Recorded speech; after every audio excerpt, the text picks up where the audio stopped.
This program features live coverage of an African safari and may include animal kills and carcasses. Viewer discretion is advised. The sun is out, even though it's hidden behind those clouds, and it's a little bit drier down here in Djuma. Thank goodness. Well, we're off on safari, aren't we? And we're going to have a wonderful one, so jump on board, everyone, for your live safari through the African bush.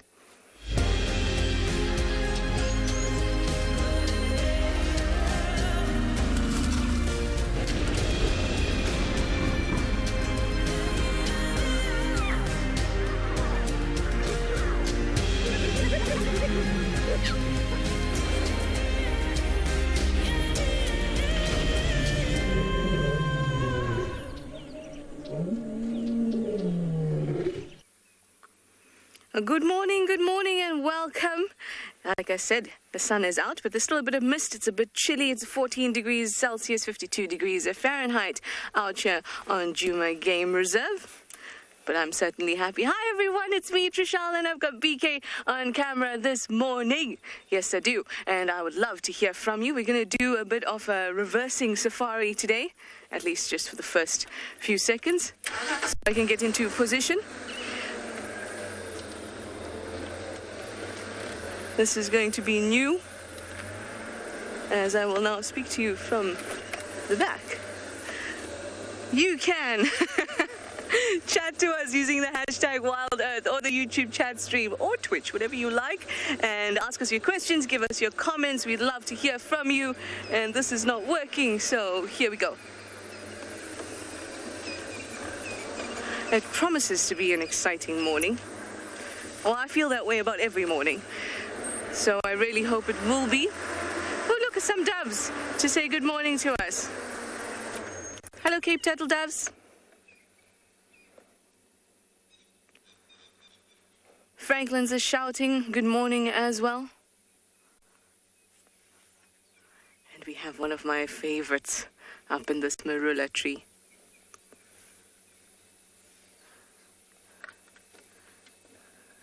Hello, Greenwood Hoopoe. Jumbo Jumbo and hello, a very good morning from the MAASAI Mara of Kenya, and we are very lucky to start our drive with some cats, and I'm talking of lions.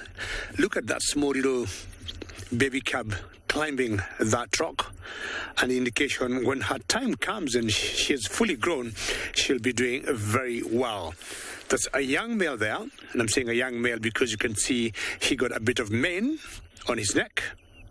And I'm very convinced this is where most likely they spent the night. And hello again, everyone. My name is David, and on camera with me this morning is Bungay. Very excited to be with you this morning. And we have a pride of lions here that we call the Owino Pride. Now, that gentleman you see there, he is the dominant male in this pride. That is not his son. He is a son from another male, but this male, a few months ago, overthrew that other male, and he took over. And those are very common dynamics of the lion kingdom. Look at how big he is. If you compare to the other young male, he got a bigger mane, is dark, and is brownish. I mean, that's what, in general, females will like. It's another cold morning here in the MAASAI Mara. We are 16 degrees Celsius and about 60 degrees Fahrenheit. And remember, should you have any questions or comments, you are very much welcome to send them through. On tweet, you can use hashtag CGTNWild or hashtag WildEarth. Alternatively, you can also reach us at FC in the comment section of the YouTube chat channels. And to all of you, I'm giving you very warm jumbos from the MAASAI Mara Game Reserve.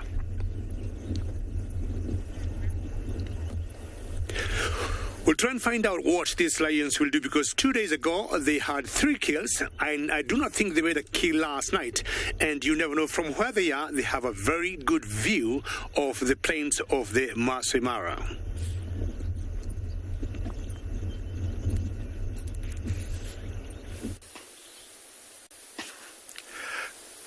Good morning, everyone. This is Tung from and beyond PHINDA Private Game Reserve. As you can see right behind the camera, we have Craig. Here we have 4 lions. As you can see, this is a lovely sighting. It looks like it's just start hunting for now. They've been traveling quite a long distance now. This is a lovely area, as you can see. Got a nice woodland. There's also nice cover for them to able to start hunting from there. Look at that. One of these just moved down, and look like it must be lost interest what they were hunting. Look like one is just stretching quite a bit, and we will slowly follow them and give it a good distance because there might be some more animals around there what they're hunting. So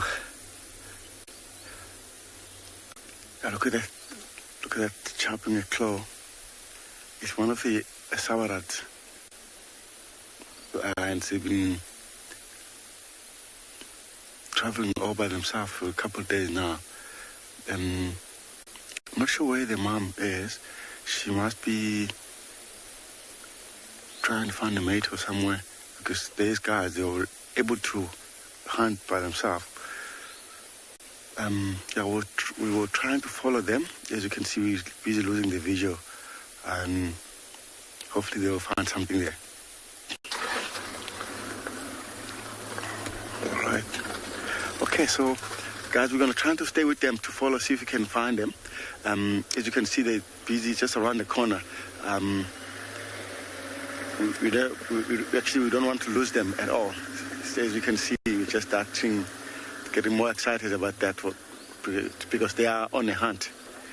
All right, so we're gonna slowly move. Because we don't want to lose them. We're just trying to see if we can find them.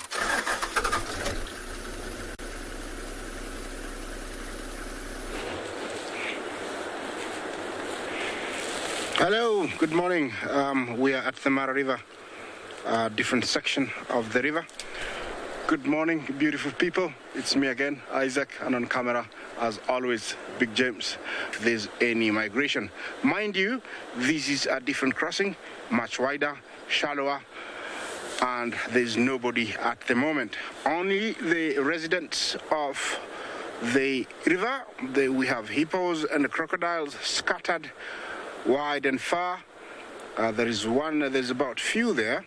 Looks like they're gathering up. It's very typical of them to be scattered in the morning, and then they'll, form the pod. At the moment, I would say 90% of the wildebeest are across the other side, which is the Greater Mara, and we are on the triangle.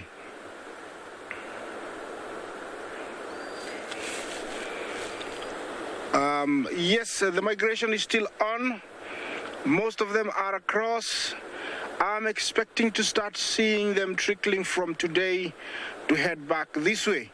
And probably, in this crossing, and another one that I'm going to be sharing with you in the next maybe hour, if I'm allowed, because this is where they're going to be crossing back. It is very typical for them to crisscross the Mara River. It's not always a one-way movement. They are always, thinking the grass is greener on the other side, and they will cross back. Then, even cross back on the same day. But at the moment, the river is very soothing.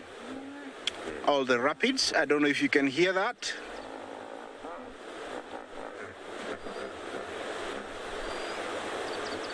Yes. Yeah, well, while we sit here and enjoy this beautiful river, let's see and let's learn more about this great migration of wildebeest. From the southern plains of the Serengeti, over 1 million grazers move northwest through the Western Corridor, gathering along the banks of the Grumeti River. Once the chaos of the rut comes to an end, the herds gallop north once again. In time, more than 2 million animals amount to feast on the abundance the Mara has to offer. But the reward of the red oat grass does not come easy. The zebra vanguard is the first on the banks, taking the plunge into the treacherous Mara River in order to reach the untouched long grass plains on the other side. Not only must they face the turbulent waters, but also the crocodiles, gliding through the rapids in anticipation. Then comes the body of the migration, the thundering herds of the white-bearded wildebeest, with their bleats echoing through the landscape while in search for greener pastures. Hunger. So too are the lions of the Mara, who patrol the banks of the river. The risks are known, but the herds are determined. All must make the leap. Some will fall, but for the survivors, the lush greenery that awaits is bountiful.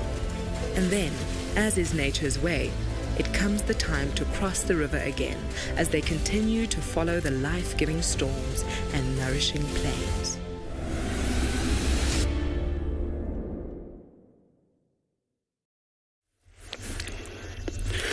The migration is such a spectacle, and the migration happens between two countries or between two conservation areas that neighbor each other. I'm talking of the Serengeti National Park in Tanzania and the MAASAI Mara Game Reserve in Kenya.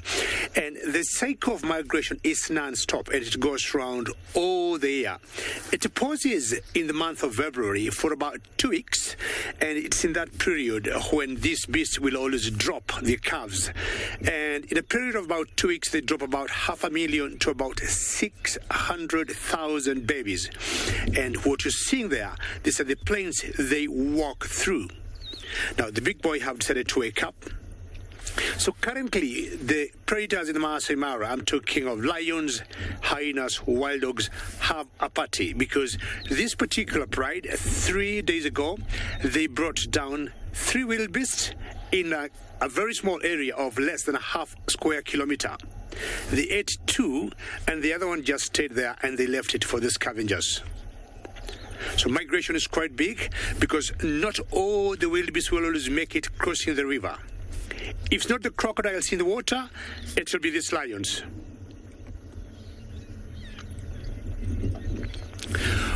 Heather, you would like to know what coalition these males come from. Now, you'll be surprised. I said earlier that this male is new in this particular pride.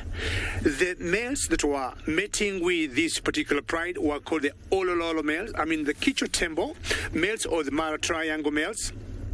And this male came from another area of the Greater Mara called the Mara North. And this particular male is called Olokishe.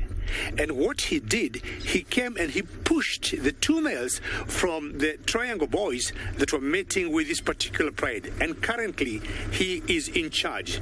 So he came alone, crossed the river, and he's currently mating with these females. Now, where he is walking is where the pride has gone.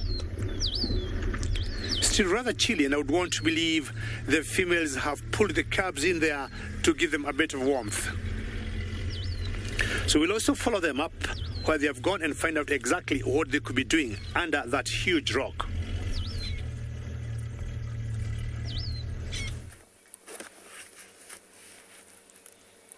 I suppose they'd be looking for some breakfast, and so is this giraffe. It's so nice to see so many giraffes on the property now. Almost every drive we get to see one. This one's very well hidden, and you can see just how well the disruptive coloration works in them.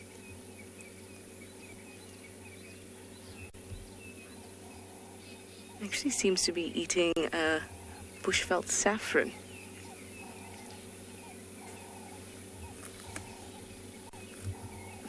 Dal, you'd like to know what season it is now?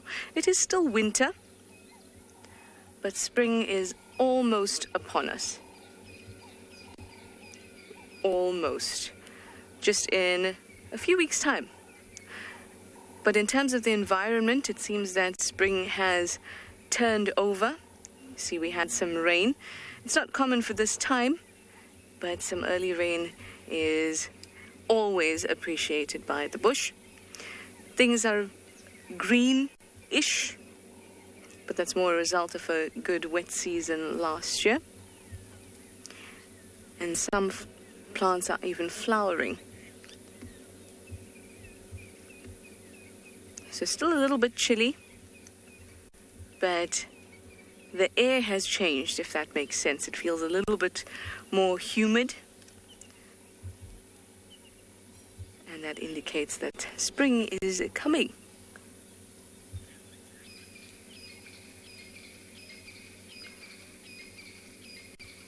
I love spring, and so do the animals.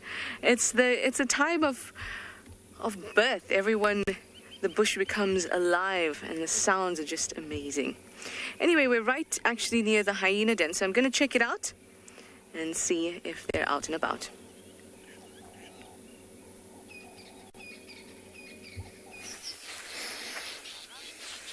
Indeed, it is spring. Spring is in the air, and it's a wonderful time of year, spring, the rebirth and the change of the vegetation and everything. It just really does swing around, and it's an exciting time of year if you like birds, exciting time of year if you like insects. But for now, we thought we'd tell you about some tracks, and I found tracks of a very large animal moving along the ground now. It might not be that easy for you to tell. There's been some disturbance. Now, if I move over to this track over here, I'm going to show you the size of it. Look at the size of this thing in comparison to my hand. Okay, so we've got 1 toe, 2 toes, 3 toes, 4 toes, and then the back. So that is the track of a hippopotamus. When you think of the size of it compared to my foot, it doesn't look that big compared to my foot, but hippos have got 4 feet.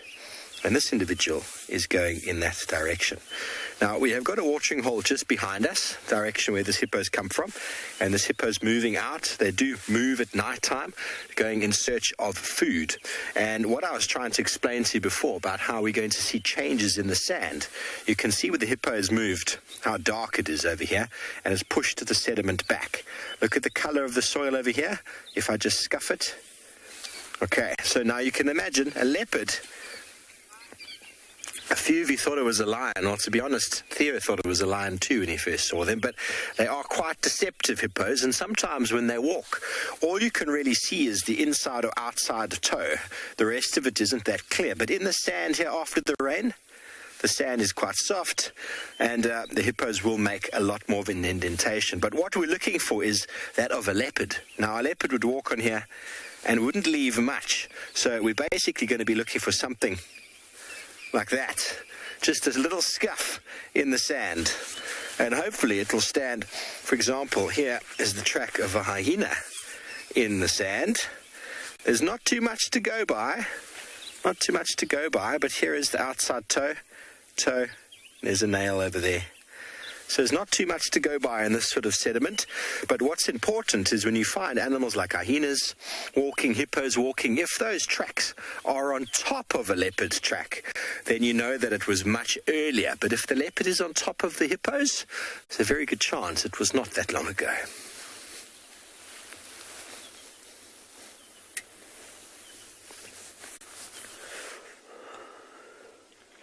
An animal that leaves a rather large footprint on the ground is this giraffe.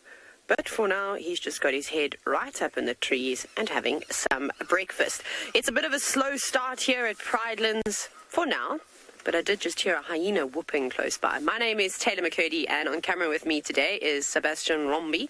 And we're very excited. We're very cold, to the point that I even have 2 pairs of gloves on. But we've come across to this watering hole, which is called Leopard Dam. But sadly, there are no leopards here. Not even a track. But maybe Steve will have some luck and be able to find you a spotted cat. We have, of course, got a spotted creature of sorts. Like I said, the giraffe. And he is a big male. And the reason how I know this, I just thought I'd point out the obvious very quickly, is because he's quite a big animal. The males get much bigger. And then if you look on the tops of his head, he's got these small little like protrusions which look like horns, but they're not horns. They're called ossicones, so that's just bone protruding out of his head, which is difficult to see, and they're quite thick, and they're bald at the top. There's no fluffy, hairy parts, which the females typically have. And then another giveaway, if you're not 100% certain, is that normally female giraffe don't get as dark as the males. But of course, there's those exceptions. But that's normally got to do with genetics and the fact that he is a mature bull and probably oozing with testosterone, which is creating that nice color. Tall, dark, and handsome is true out here in the bush. Now, Jim, with giraffe, they don't actually have a breeding season. They kind of can give birth at any time of the year. But what normally happens with a lot of the animals out here is that they'll typically give birth just as the rains arrive. So the nice lush vegetation is, of course, great for the mothers so that they can produce the optimal amount of milk for their youngsters. But giraffe have got quite a long gestation period. So for them, they can give birth at any time of the year. We've been seeing lots and lots of giraffe. You can see them in herds or journeys, as some people may call them, together. But like this bull's on his own, that's not not unnatural. Typically, they can also roam around by themselves. They don't really have any permanent bonding with any giraffe members, kind of like how lions live together or elephants live together or even buffalo for that fact. Giraffe kind of just do what they want, and one day they might be with a group and the next day they could be on their own. But if this male gets any scent that there is a female giraffe that is an estrus, so she's ready to breed, he will seek her out and chase after them. But he doesn't seem to be interested in that. He's feeding on a lovely scotia tree, nice and green. And Maureen, you're wondering what tree this is. So it is a weeping boerbean. The genus of this tree is the scotia. And we get quite a few different species around South Africa. And soon, I'm really excited because this tree is going to not just have these beautiful green leaves on them, but it's going to be bursting with bright red flowers too. And then we're going to see lots and lots of birds that like to feed on the nectar, especially coming out of the dry season where there hasn't been any foods with lots of, energy sustenance to them. We'll find an array of birds feeding on them. And, well, the giraffe will be happy about that too. Well, I think they're just happy that this tree has got some nice green leaves to it. But he's not stopping. He's tucking into his breakfast. But I think we'll go and follow up on those hyenas.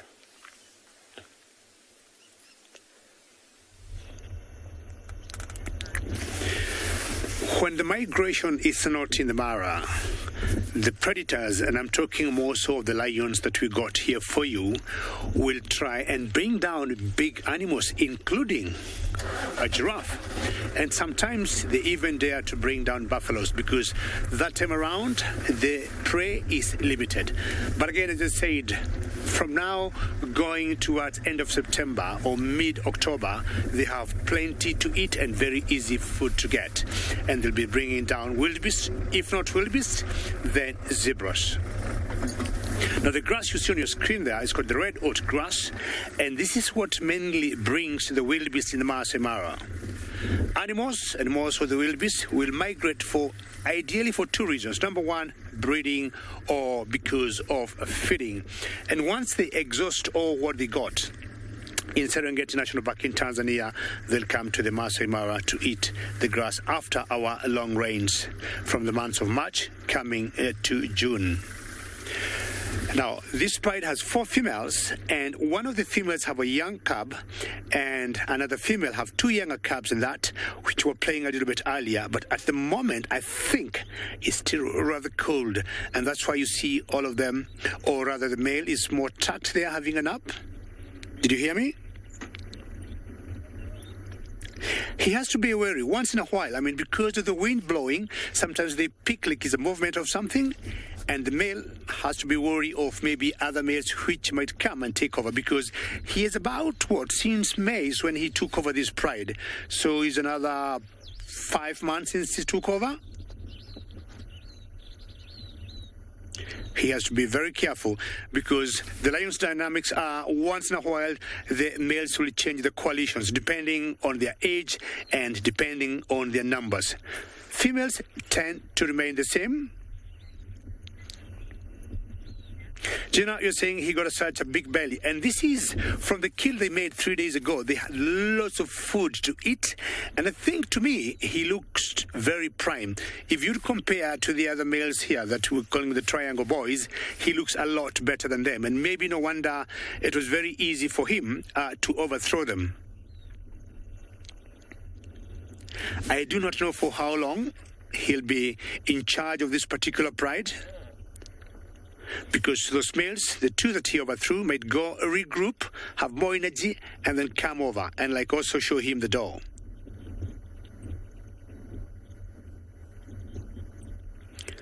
They blend in so very well. If you look at his mane and the grass behind there, unless you're used to living in the bush, it's very easy for prey to make a mistake and walk just very close to him. Well, we'll wait for the cubs to come out, and hopefully they'll come and give us a bit of show of playing.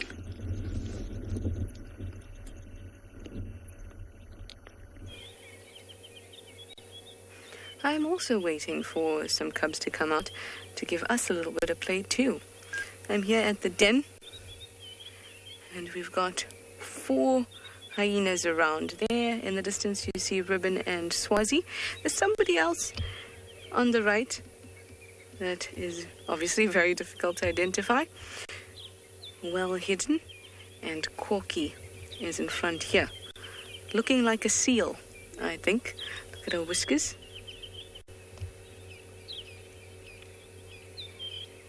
I shouldn't say that too loud. Oh, shouldn't like that comment. Everyone seems to be a lot cleaner. Yesterday when we saw them in the morning, they were quite bloodied. But they would have licked their fur and cleaned themselves quite well. Not just to remove the smell from themselves, but also to get a little bit more nutrients. Kind of like licking your plate. But things seem very, very quiet for the moment.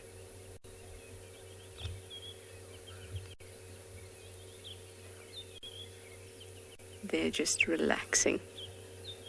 But it is still a little bit cold, so it will take some time before the cubs feel like coming out.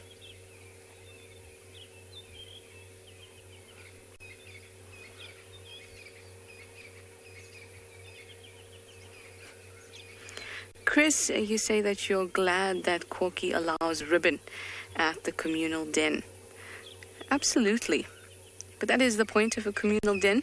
They will use it together regardless of rank, except for when competition becomes quite high and the survival of one female's cubs is jeopardized because of the other female or higher ranking female's cubs being at the den too. If you recall, at the end of 2018, early 2019, when the last litter was born, when we had the communal den then, we had Corky's youngster. Oh, hello, little. Corky's youngster, Pretty's 2, June's 2, and Ribbon's at one den. But then Ribbon and June moved theirs because there's a lot of cubs at one den, and that's when competition becomes too much. So at this point, there's 3 little ones at this den. So there's no real reason for Ribbon to disallow Corky to use the den too.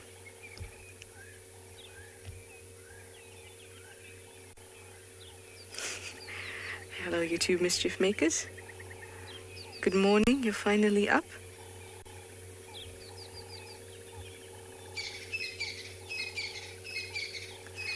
I always think that Shimbulu, which is the darker one, looks a little bit like a civet.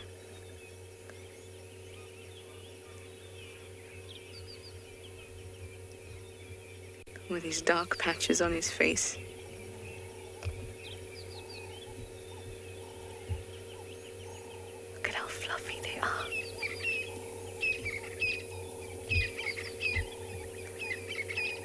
Lovely. Well, hopefully this means that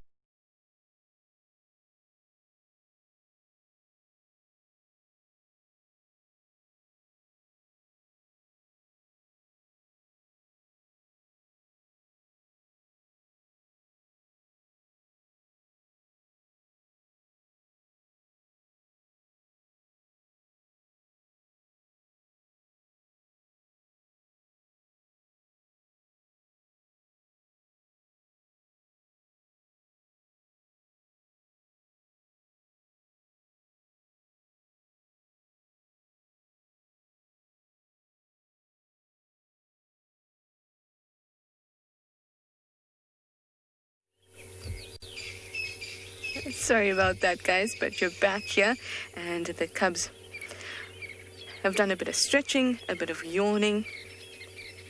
Everything is still very calm. Oh, some morning scent marking. For those of you who don't know, hyenas have an anal gland where they produce an anal paste. This is something that other feliforms also have the ability to do, like mongoose.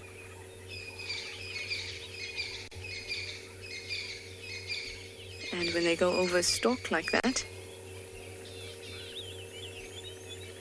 they're actually applying that paste onto the vegetation around their den and around their territory. So as youngsters, they practice this. You can even see really, really, really little cubs doing it. In fact, these two were doing it when they were quite tiny too.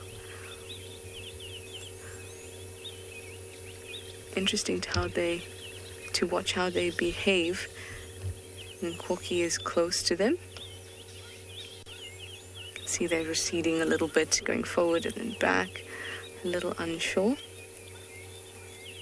They'll be that way towards most adults, except for the younger cubs from 2018-19, those being Swazi and Ndebele Sotu, and of course their mother, and even to some of the males. But to Corky, they seem to be pulling back just a little bit.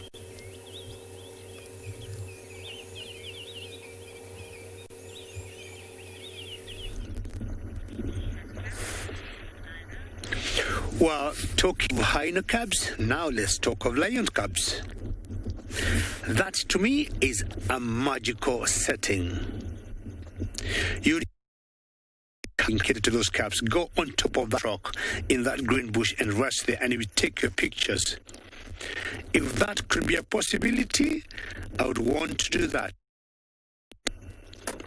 Now look at the size of that rock. To me, is about 2 meters high. How those cubs have gotten there, I have no idea. But they went from the backside, so I would think maybe there's a softer gradient from the backside. There are 2 litters in this particular pride. These 2 is a brother and a sister. They're the younger ones, and we have another cub from another mother that's much older. Well, I do not think they want to be there for so long on their own. I think something they have learned very quickly. It could be dangerous. It could be even a snake.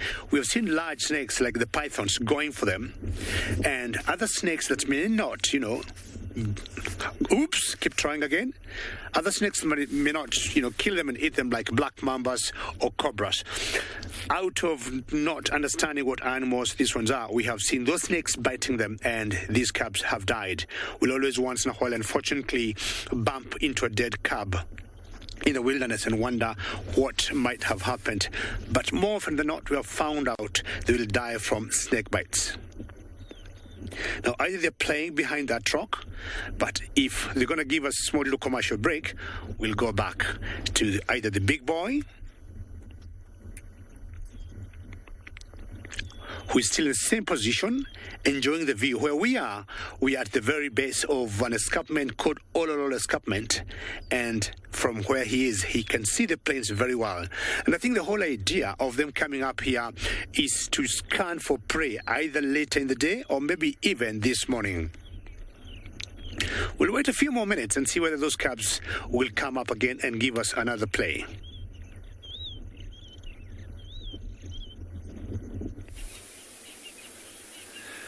Hopefully, as David's waiting for those cubs to jump onto the rocks, we're going to see this one going up onto this tree. So, how is this for a sighting in the morning here at and beyond NGALA?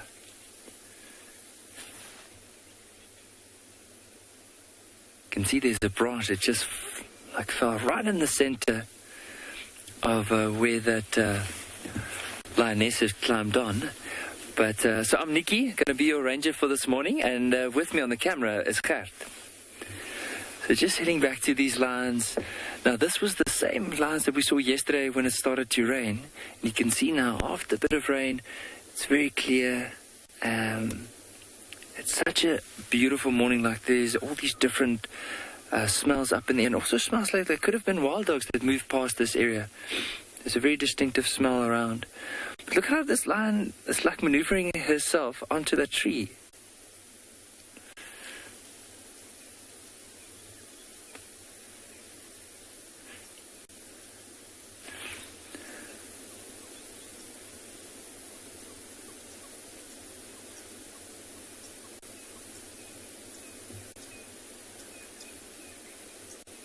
She has to be so careful because, I mean, just judging by that tree, it's probably been like pushed over for quite a while. So I don't know how strong those branches might be in order to carry her weight. I think she realized no, it's not the best of ideas. So she's probably just going to jump down from there. Let's see if she's going to jump onto this other one. Imagine that. I agree with most of our viewers. The lighting is absolutely gorgeous. Look at the size of this lioness's paws as she's like maneuvering her way down. Oh! I started off very delicately, and then towards the end she had to rush down so that she didn't lose her balance. Now that one that she's moving towards is the young male that had that injury on the leg. And you can see he's not as big as those Ross males.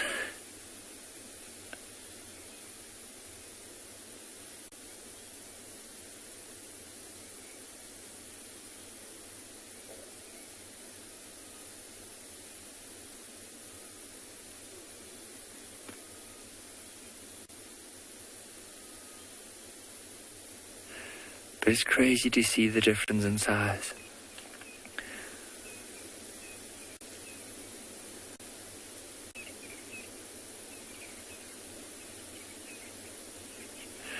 And the way that he plays with her, I mean, it's very delicately. Like, you can imagine a big lion like him, and he's just tolerating her, not even snarling. And I'm sure he can't do that because of the females that are around. As soon as he starts getting a bit too aggressive, they'll probably just start showing aggression towards him. But knowing him and seeing him interact around the pride, he's just not a very aggressive male yet. Unless there's a carcass, then he can be quite feisty around that carcass.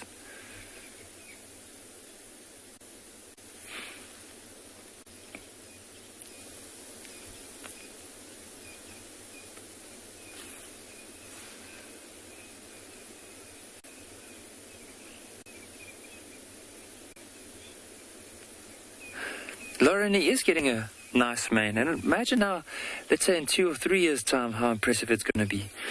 Because they only start from around about 6.5 years. So anywhere from 6.5, 7 years is when they're going to have a fully developed mane. And imagine how that's going to look, especially on this male, because he's pretty big. I mean, if we compare his tracks with the whole pride, his tracks are bigger than all the lions, even including those 2 big dominant Ross males. So it'll be an impressive male once that mane started to develop, especially between his ears and a little bit more around his cheeks. Now, his dad used to have an impressive mane. The mane almost looked like it was the face was hidden inside the mane. That's how big the mane was of this one's father. You can just see in the back, the 2 lionesses are stalking one another. So where this male is just left of it, one is just having a bit of a stretch. But look at how she's lying down, tucking her back feet under her body, patiently waiting for the other one to come around.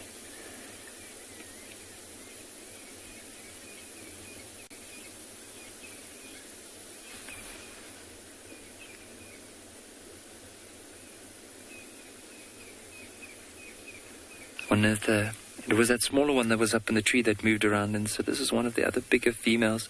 It's just waiting now for her to come back.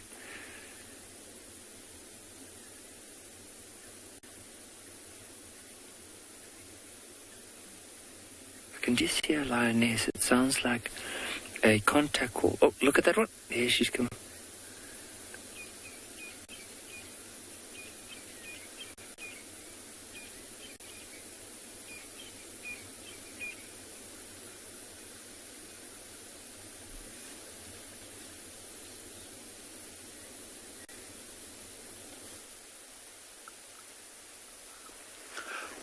Welcome back, everyone. We're just here with that lion again.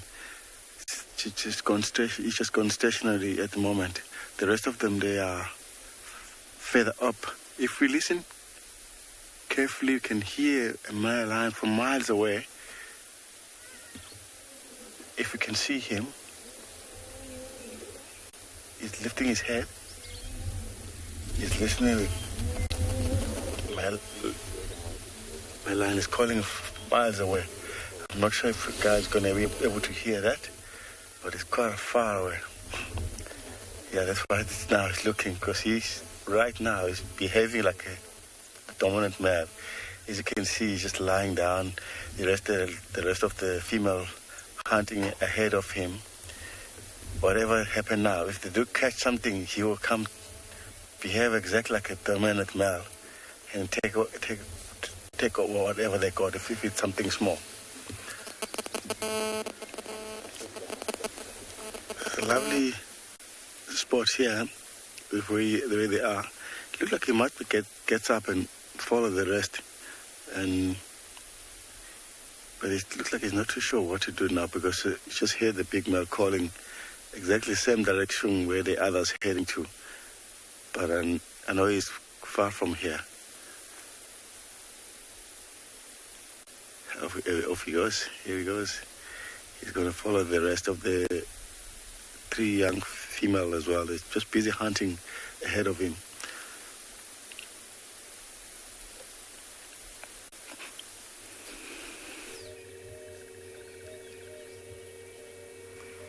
Here are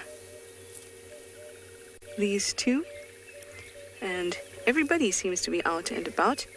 Corky's little one has revealed itself too. These guys are practicing greeting ceremonies over on this side. Swazi with them.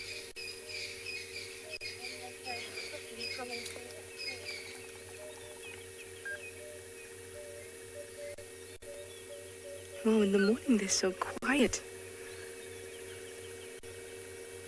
It's actually quite peaceful.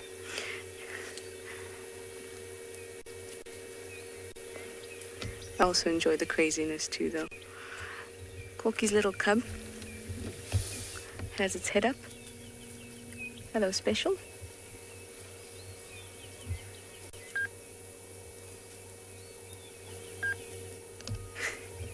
Almost.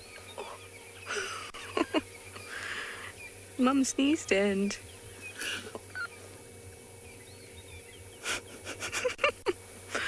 It almost looks like they have a trapdoor in that den. So when they get in there, they just kind of fall through the trapdoor instead of going into it slowly.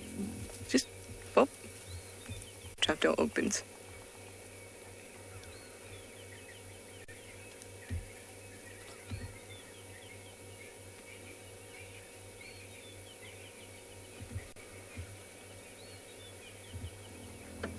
One of the reasons I like to sit at the den, apart from the fact that there's cubs here, and that we get to watch their interactions and watch them grow, which is really important, as we've known them from the time they're born. Just like Swazi, we've known him from the time he was born. And we get to understand, or at least attempt to understand, their lives from birth to now. And that's why I like to watch them. But the other unrelated reason that the hyena den is really nice to sit at, because we don't want to sit on the den. No, definitely not.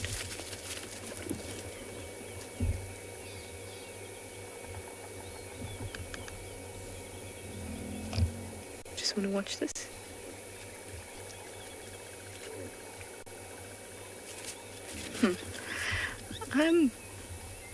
I know that we say that Corky is subordinate. Now, subordinate to Ribbon, yes. But I think she's sort of created an alliance with Ribbon, because her cubs are little, Ribbon's cubs are not so quick to jump all over Corky and things like that.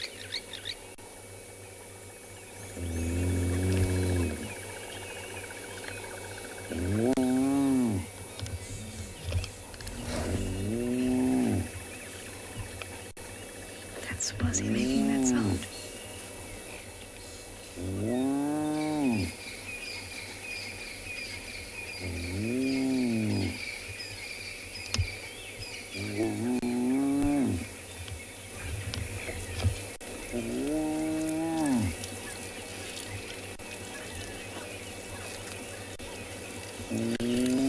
Oh, Corky.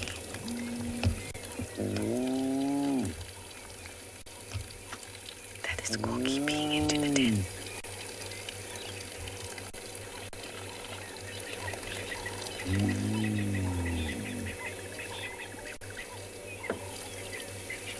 With ribbons too in it.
It definitely does sound a bit like a cow.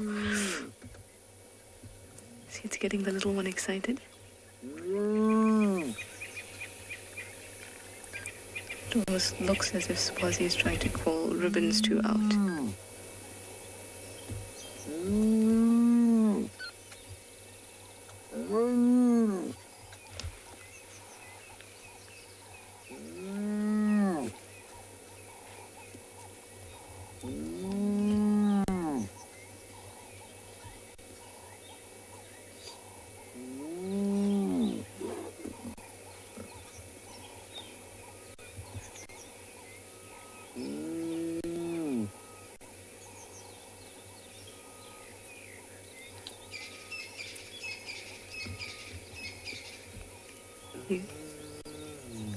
You had quite a range of vocalizations there. That was awesome.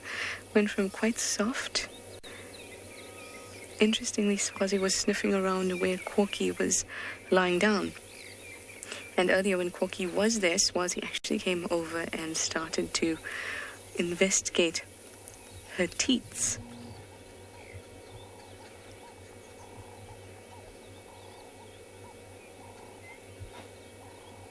And Corky, as you can imagine, didn't like that at all. Which I think is very interesting that he did that, because he was born at the end October 2018, or somewhere around there, so he should not be looking for milk, especially not from Corky.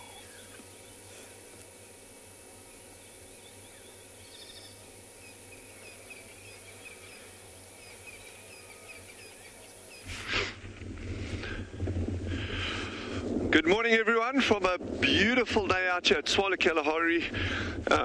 My name is Dylan, and David is on camera, as always, doing a fantastic job there. We got the Shelby family paddling along behind us, still 2 adults. I'm hoping there's still 2 adults, and 4 ducklings, which is a really, really, really good thing. It is, as always, fantastic having you with us. And yeah, I've got no specific agenda this morning. We're just going to go out. I want to go enjoy myself in the bush for a change, because, you know, I really don't enjoy myself out here. Normally it's a shocking environment to be in. No, I'm just kidding. No, we're going to go out. We're going to actually try and find that, what do you call those birds, David? Goshawks. We're going to try and find those goshawks. There was actually a sighting of goshawks on a nest yesterday, but about 35 kilometers south of us. So that's one is way out of the area that I want to be looking at. I want to find these ones closer to home. So, but the fact that there's another pair on a nest, means these ones will be nesting now, and we need to find that nest. So I will do whatever it takes. I'll just put in some extra hours if I have to, but we need to find that nest, because that's going to kind of like build on the whole picture of what's going on around here with the meerkats, with the shelducks, all these kind of things. And that's the exciting part, is going out and exploring, and let's try and find these things. Some of them are easy to find and others are more difficult, but that's the whole fun of it, you know. That's the excitement of the outdoors. And anyway, so while we're out there, don't be shy, please ask questions. I don't care what they are. Yeah, let's just do this together and enjoy it. So here we go.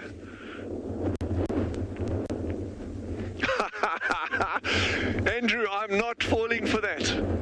I know what you're trying to do, Andrew. Andrew's asked me, I wonder how cold the water is today.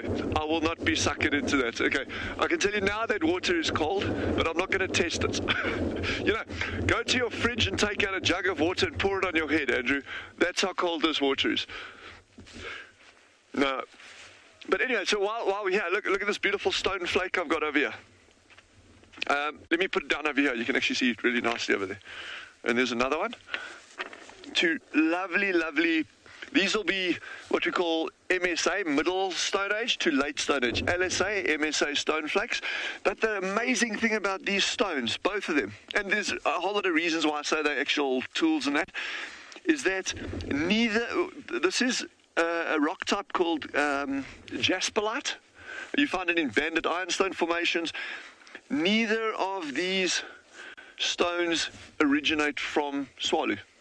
Okay, so they're in archaeological deposits over here, but this rock type doesn't occur anywhere on the reserve. That means it's imported material, and these flakes, you're looking at about 20,000 years old. Yeah, 20,000. I did say 20,000 years old, but I can check up that literature just to make sure I read the stuff correctly. And some of it will be a little bit newer, obviously, and some of it will even be older than 20,000 years. But just shows how cool it is. Where the Shelbys are, look at this amazing human history that is here as well.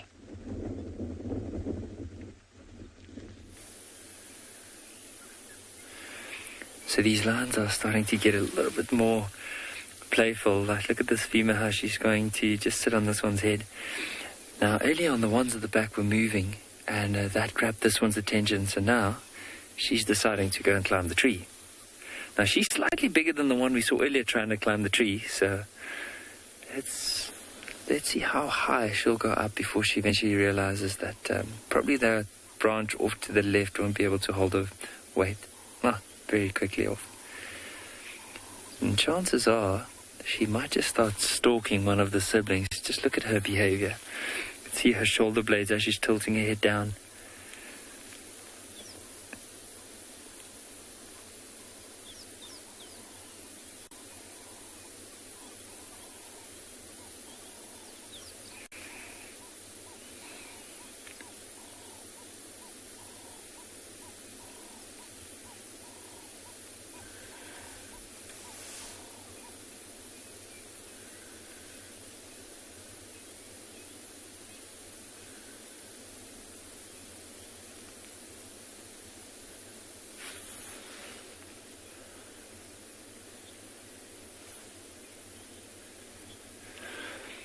Gordon, based by the size and also by the main, it's hard to say because the whole pride's not here to look at the different ages of the individuals, but these ones, just know, looking at the mane of that male, so you see the one that's just picked up his head, he's a young male, and then that female, they're roughly the same size, so they'll probably be around a year and a half, their age. So that male's only starting to show a bit of mane now, and that's normally from round about anywhere from a year to a year and a half where you start seeing that. There's some lions that sounds that they all. I just wanted to be quiet. It sounded like there's some lions calling. That's where you'll notice the one just picked up his ears and I was looking down in that direction.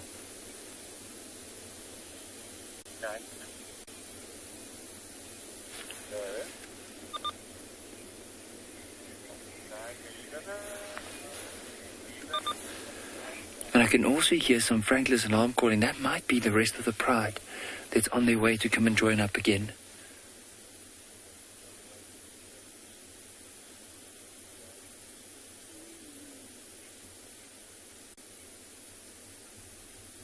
Listen. It sounds like there's a lion not too far from where we are.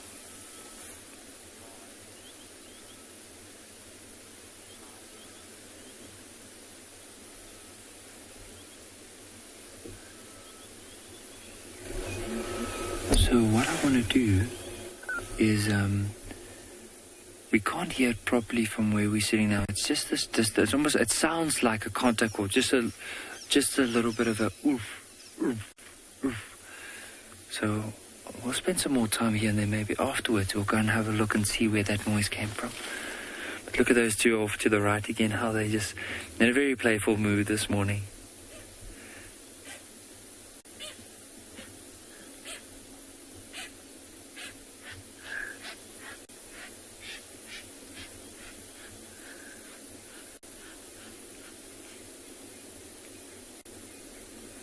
So that one there's the young male. The female's the one just lying down at the moment.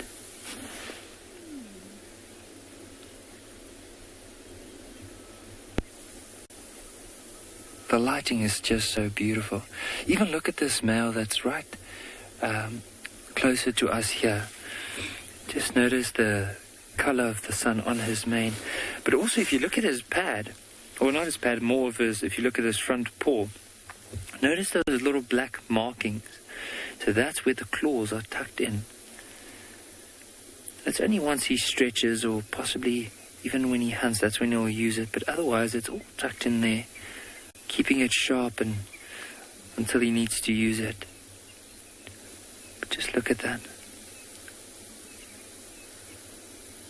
Love that golden brown that fades into a bit of a light brown, dark brown, and then the light patch on the end of the chin. And also see how the mane is slowly starting to develop up towards the ears. You can see there's still a bit of a patch behind the ears where there's not a lot of mane. Also on top of the head. But just enjoying the early morning sun.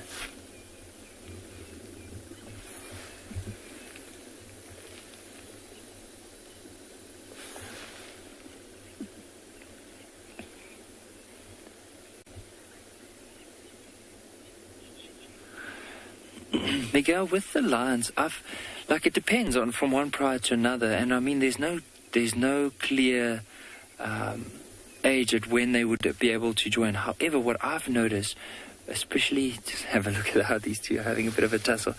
So what I remember and also have seen quite a bit is normally when lions get to around about a year and a half is when they get actively more and more involved in the hunts.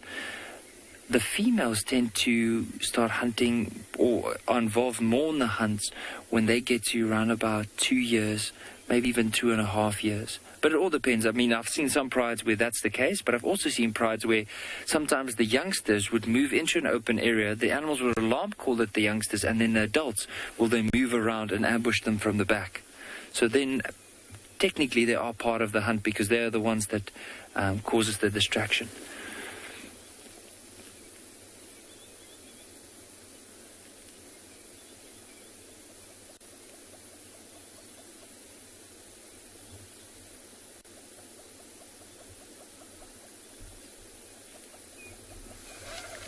Look at how these two are now staring at one another. The one just waiting for the other one to move before they pounce.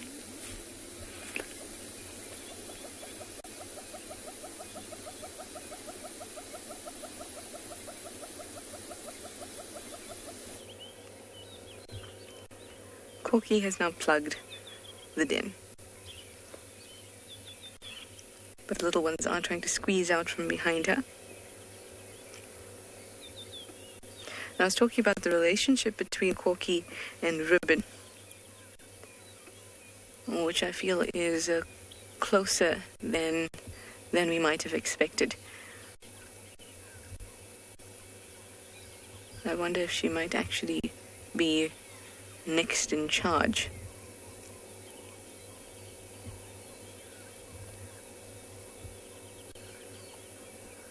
course, Ntima would be the next in line for the matriarchy because she's a ribbon's daughter. But the two cubs do outrank Ntima because she's older than the two little ones. But I think Corky has a close relationship with Ribbon. I say relationship because hyenas do have strong bonds and they have a very complex social system.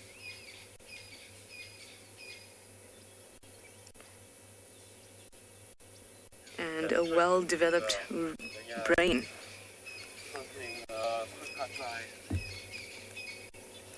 In order to regulate those social behaviors. It is theorized that the more socially complex an animal is, it drives how much their brain develops. And they have a highly developed brain and a highly developed social structure. Now a little quiz on hyenas for you. You know that they are formidable animals, great predators as well as scavengers, and they have done very, very well in the bush. And what is their bite force in PSI? They have a well-developed jaw, a very big, heavy head. So what is their bite force? Use that hashtag CGTNWild or hashtag WildEarth and let me know your answers and we can chat about it. To give you some perspective, a human's bite force is anything between 70 to about 160 PSI.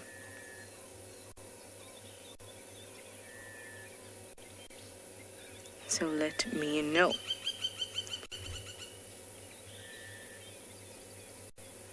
Remember, they also have very strong, thick necks. Heavy, conical-shaped teeth. Just tell me what you think, what type of force you think they produce.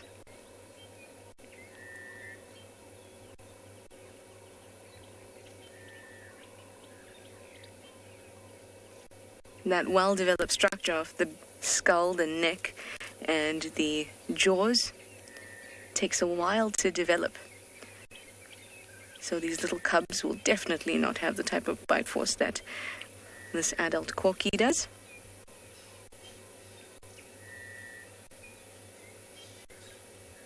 But they will get there.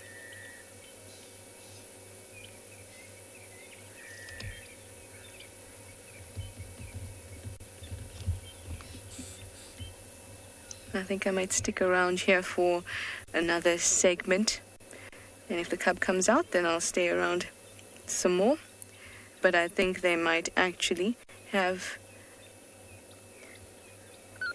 been basically put to sleep a little bit, plugged in the den. Camo, you'd like to know who the other adult is there apart from Corky? The adult that you're seeing now, or actually, yeah, Swazi. This is Swazi, and he has a sister in Ndebele. He is one of Pretty's cubs. And over there, that is Ribbon, the mother of the two older boys. And there's somebody in the corner there,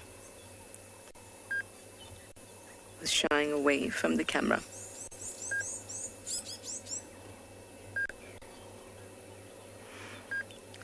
So let me know, what is the hyena's bite force in PSI? Use that hashtag CGTNWild or hashtag WildEarth. I'd love to know your answers.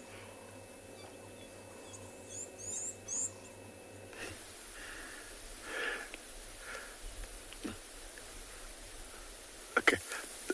Welcome back, everyone. As you can see here, we just got different pride of land from this, what we saw earlier.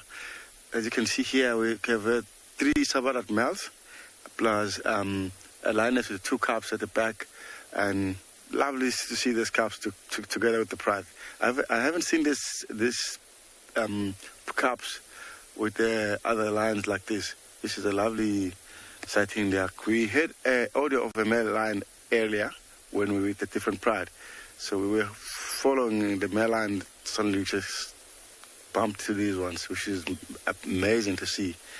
Look, they're very lazy at the moment. I know the 2 lioness are not here. They must be busy hunting somewhere, which is the mom of these 3. So, as you can see, the cubs are quite curious to looking at these 3 separate males.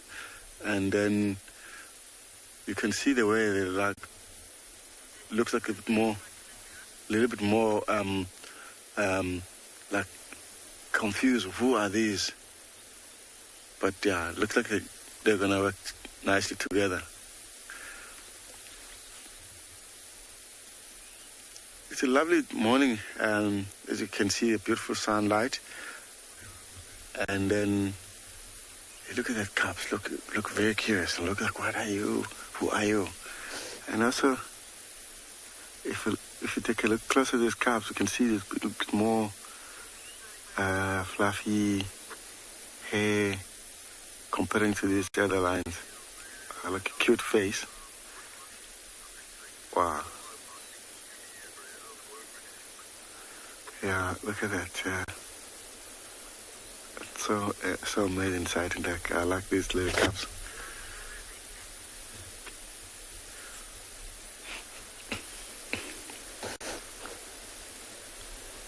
And the mom of the cubs, she looks a bit more tired as well. But I can understand.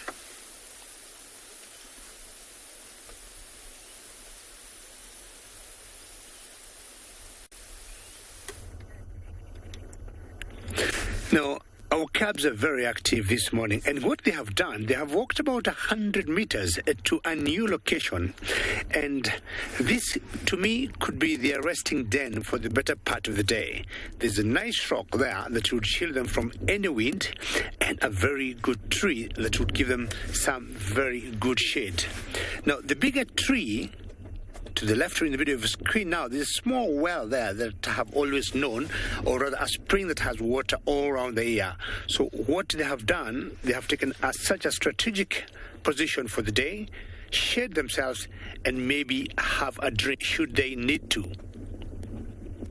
So the whole family has gone there, and that's one of the females, and we call that particular female butternut. I'm very convinced this is where they'll be for the better part of the day. It will be almost impossible to see them later if you come here, having not known there were some cats or lions in this area. They blend in so well, and having such a vantage point, I'm sure before the end of the day, they will have located some prey for themselves.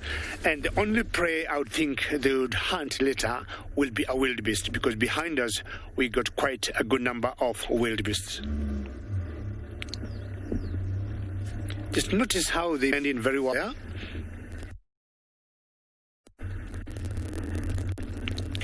The Masai Mara have many habits and wonderful lands.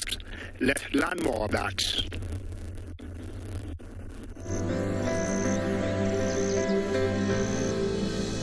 Africa's unique and stunning ecosystem has been formed over countless eons.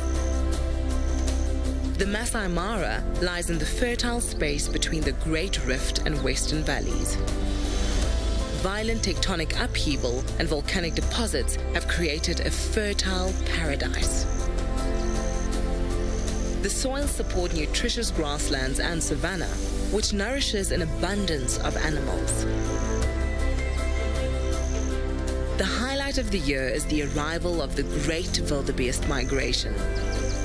Some 1.5 million of these antelope make their way to the Mara each year.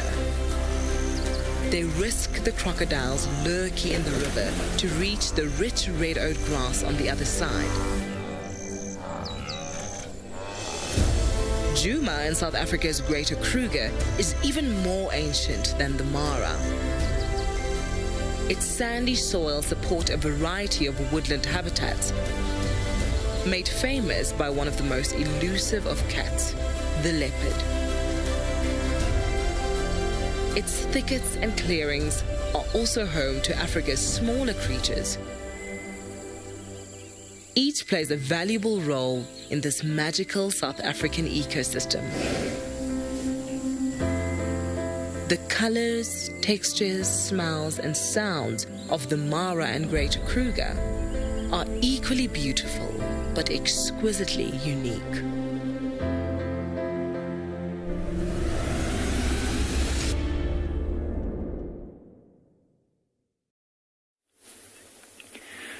And just knowing all those different ecosystems, seeing a pride of lion within that savanna ecosystem.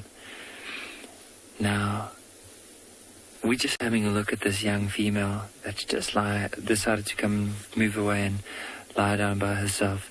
Now, there were some hyenas behind us earlier, and that caught her attention, so she looked at them for quite a while.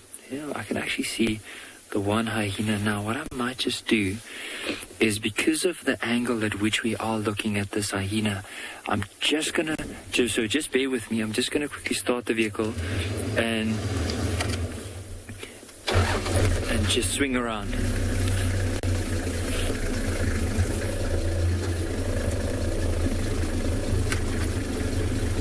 Just wanted to point out, so the lion is right here, but look at what these lions are looking at the moment.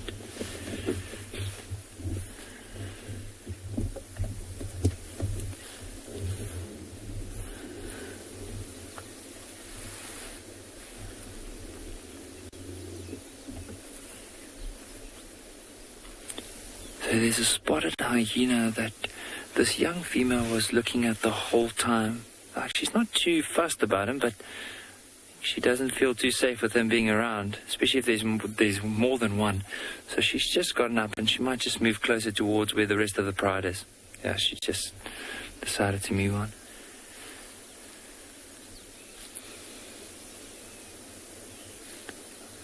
I wonder what that hyena is picking up on the ground there. Doesn't look like there's much. I mean, there's not a carcass around here. If there was, the lions would probably have been around it. There would have been signs of blood. But I'm sure they've just been moving in. And because of possibly the fact that the lions are here, the hyenas are just investigating the area to see if there's any possible scraps around.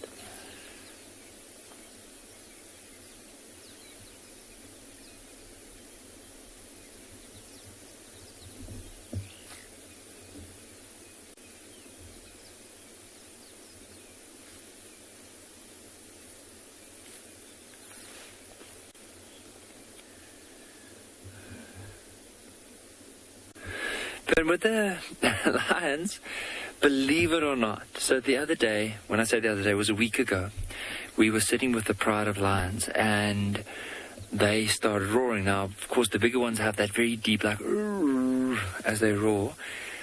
And the cubs are anywhere from 5 to 6 months old now at the moment, the ones that are the smallest cubs with this pride.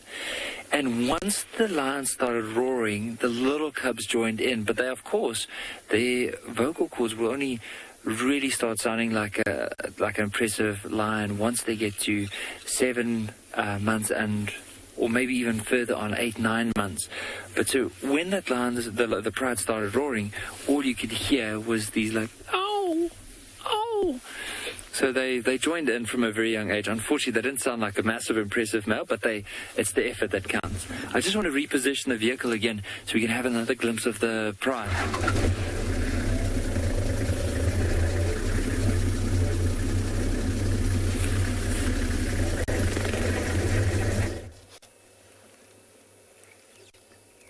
We're talking about when lions start to roar. Hyenas start to whoop much younger than I had expected. This little one, Corky's little one, can already whoop. It's a very shaky, high-pitched whoop, but it is a whoop.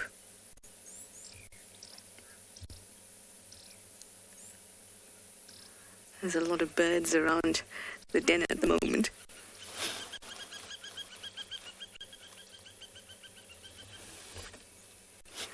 Some quiz answers for us. MJ says 420 PSI.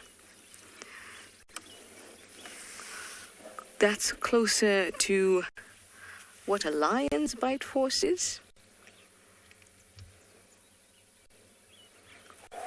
Peter, you say 2,000 PSI. Okay.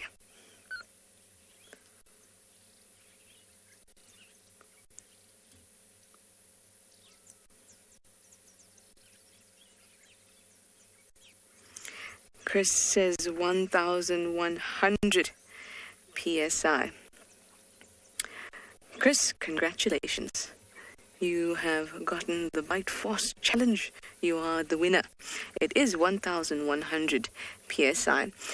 We got 2,000 PSI there too. That's closer to hippopotamus. A hippopotamus is about 1,800 PSI. And a lion is about 650 PSI. So that 1,100 that the hyena has is very, very strong. They also have conical shaped teeth. So it increases the surface area that makes contact with whatever they're biting. So they don't have that stiletto effect as much as predators with really sharp teeth, pointed teeth, which can even increase that bite force.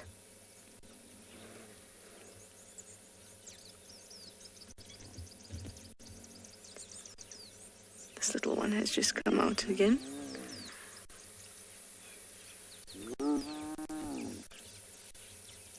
Look how excited it gets.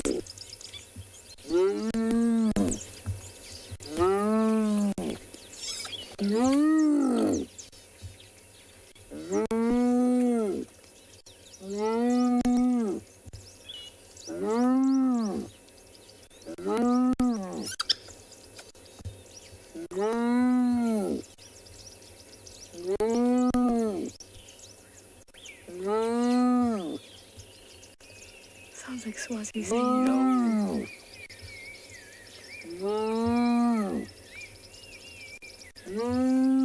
Now you can't unhear it, right?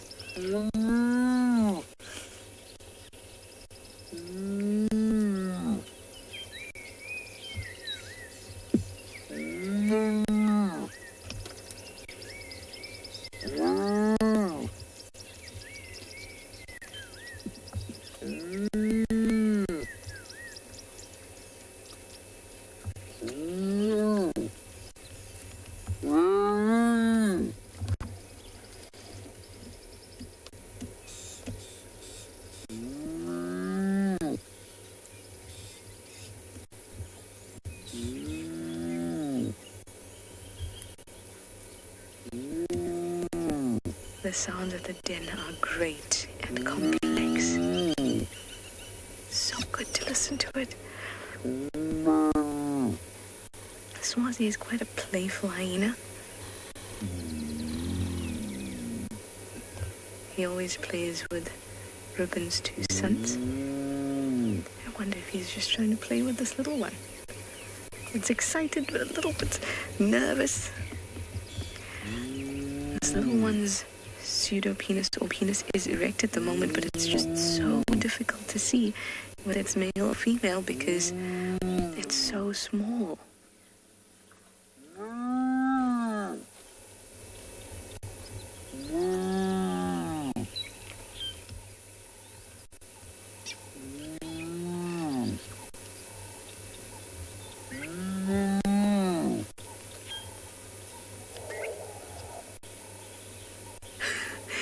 I don't know if you heard the elephants in the background that also sounded like they were screaming, no!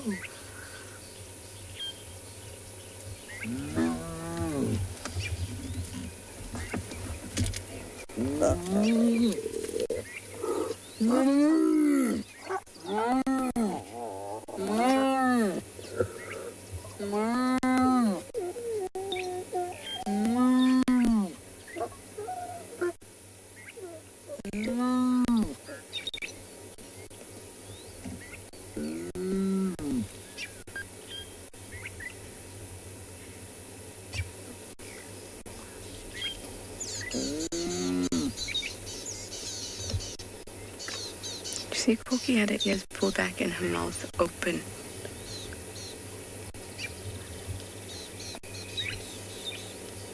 That's a submissive behavior. have the mouth open. And that grimace.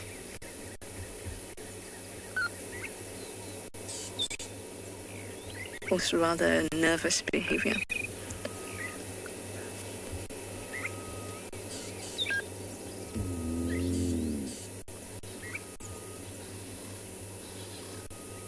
Okay, if this little one goes back in, then I'll move on. If not, I'll stick with them.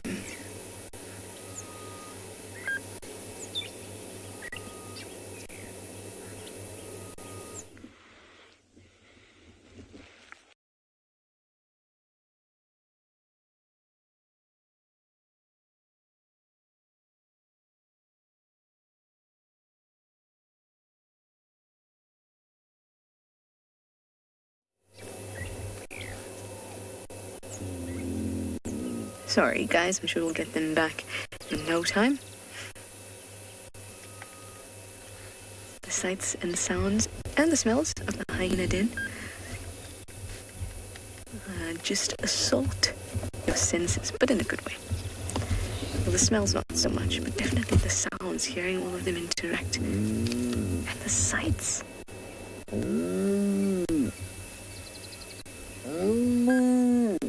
See, this cub is not scared of Swazi. It's curious, but a little bit nervous.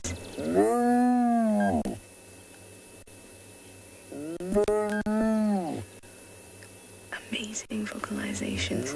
Alright, it seems that SWALU wants to see you finally. So let's go. I'll be here this afternoon.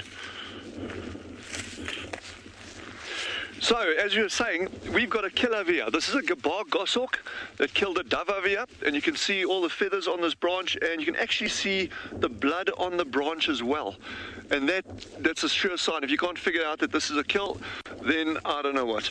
But this is really interesting because I'm saying a gabar goshawk, but it could even be one of these pale chanting goshawks. This large branch, this horizontal branch, is the perfect perch for a bird that's caught another bird.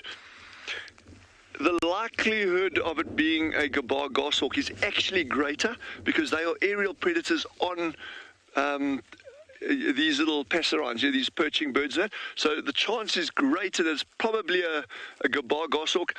I have looked very, very carefully on the thing here. If it was an African wildcat, which it could have been an African wildcat, but normally, and not always, but normally you'd actually see evidence of an African wildcat on here in the form of tiny little hairs. Because remember, he won't just sit up and eat. I mean, any of you who've got house cats will see how they feed, and they'll actually be crouched down, sitting, and you'll often get little guard hairs and things caught on, especially on this very, very rough bark. I'm not seeing any of that, so I'm pretty confident that this is a bird of prey that caught this dove.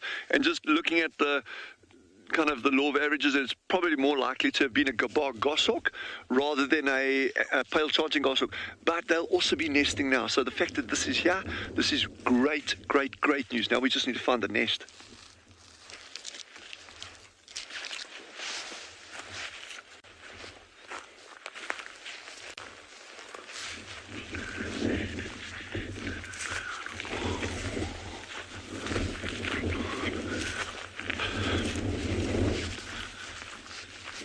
These nests could be anywhere. It's like bush CSI. So the thing now is to actually, in fact, there's a whole lot of other evidence here. You can even tell the direction that the wind was blowing when this kill was made, and that's pretty cool. The wind, I'm going to tell you now, the wind is coming from the east, blowing to the west. When this kill was made, probably late yesterday afternoon, the wind was actually blowing straight out the south because all of the feathers from this bird are scattered. David, if you can actually look down on this side over here, you can actually see all the feathers on the ground here as well. And they actually scattered all along here heading south. So you can actually even not just determine the species that was killed. This is a Cape turtle dove going on the very, very pale feathers there. A laughing dove would have had a lot more pink in them. It's Cape turtle dove, probably killed by a gabar goshawk, and the wind direction was blowing out the south, which we know it was yesterday afternoon. So it's just so cool how you can start piecing these things together. Like I say, the trick now is to actually find the culprit. That'll obviously be a lot more difficult, but not impossible. Their nests are, you know, I'm battling even just to find a pale charging goshawk nest, which are larger than that. These little guys, their nests are so cryptic, they actually often include spider webs underneath the nest. We've got a beautiful spider here, not common yet, but it's called a sociable spider, a communal spider. Stagophagus is the genus. And these little guys, when they collect nesting material, they'll often collect some of the spider webs from the spider, and they pack it into the nest. Those pieces of web often come with live spiders, and then these spiders start actually carrying on weaving their web in and underneath the nest, and that means any leaves falling off the tree get stuck in that web as well, and those nests almost disappear. They become very, very difficult to find. But if we can find one, that would be amazing, because then we're kind of like building on the whole picture. And that. Anyway, long story short, it is just awesome being out here and trying to like piece all of this kind of thing together, because this is really what makes it exciting and fun to be out here. And it's great that you can be with us.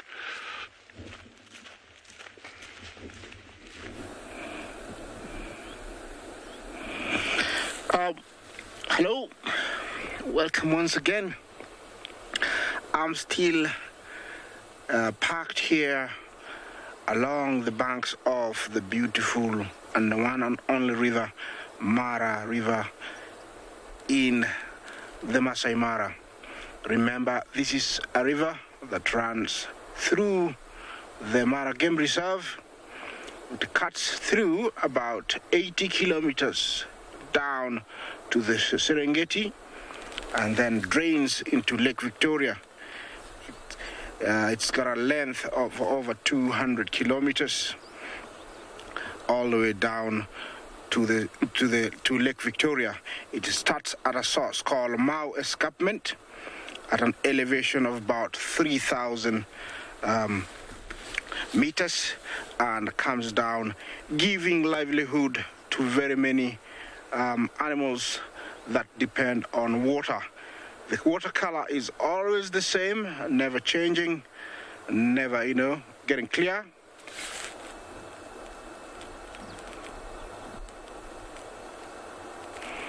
Cameron, you ask if the crocodiles leave the hippos alone? Definitely they do. Although the inexperienced and hunger pushes them sometimes when they are tempted to go for young hippos, and when that happens, there is trouble, and who wins? Always it is the hippo. But there is a mutual understanding. Over the years, they have found respect for one another, so they don't bother one another very much. I was talking about the color of the water. It's always the same, never changing. The level of water is moderately low. There we got a crocodile. I think it's going to be coming out later. Remember, these are pure predators, residents of most lakes and rivers in Africa, and here they're the main carnivores or predators in these Mara River waters. So this is a river you don't go swimming, and we don't do it. Although in my earlier years, I was tempted a few times to dive in, and I did survive, but I wouldn't advise anybody to do that right now. I think we have more crocodiles now than 25 years, 30 years ago. Here are the other residents of this water. So there is life in this water, and also there is fish. It is said that these hippos sometimes contaminate this water with their droppings, reducing the oxygen level. Hence, we don't have that many fish in this water. And that is true because our research was done a few years back. I'm still here at the river. When you get thirsty and want to see the river, want to hear about the river, I'll be here.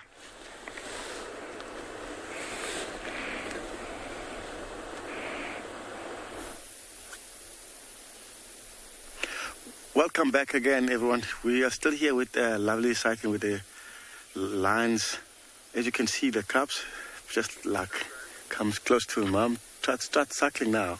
As you can see, she's just having a breakfast actually. Mom is so happy to have them around. Wow, look at that lovely sighting there. Doesn't look like they're thinking of going anywhere. They're all calm, relaxed.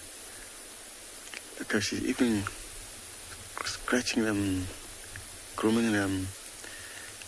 Wow, this is a lovely time in the morning. This is very important to have that suckling like that. And as you can see, Mom also, she let them do it. Wow, this is a cool. Everyone relaxed. Yeah, this is an amazing sighting, guys. We are honest to see the little cubs like that, together with the pride. They just start getting along, which is good. Yeah, look at the mom. She's just like trying to, because the cubs they were trying to get closer to these three younger males, and because the mom, she won't be comfortable to let them closer, because she's not too sure what the male is going to do to the cubs. She making sure she would defend them if the male started doing something bad to the cubs. So she was like being a good mom, like everyone else. And yeah, as you can see,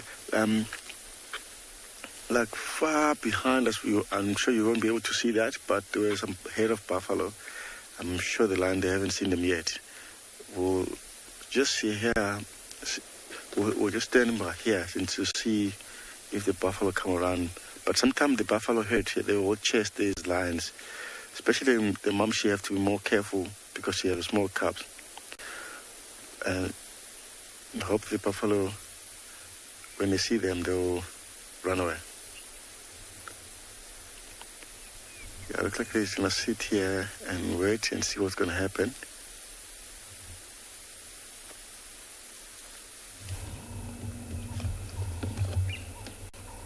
The adults are getting up. That's Comet. That was the one that was sitting down that we could barely see. It was Comet. Ribbon's up and gone. Comet is up and gone. These other two will be gone soon too. So I thought, let's have one last nice segment. Corky's little one is out, but the other two, not yet. They tend to poke their heads out as soon as all the adults leave. Just have a look. Swazi scent marking there.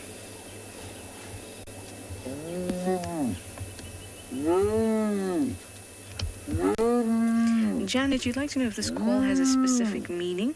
I've heard this call mostly.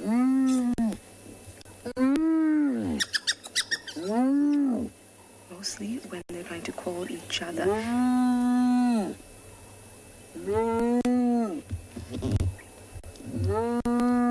Especially when speaking, communicating with little cubs. They do this with each other as adults as well, but it's a little bit more high-pitched. The low-pitched one seems to be something associated with calling cubs.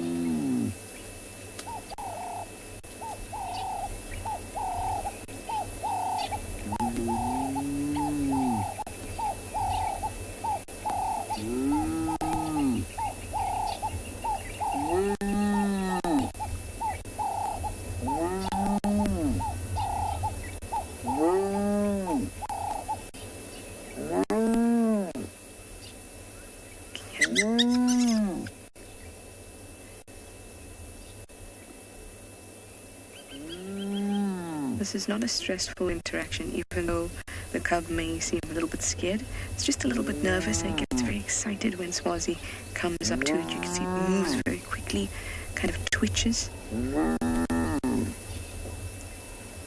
Like I said before, Swazi is very playful. So I think that maybe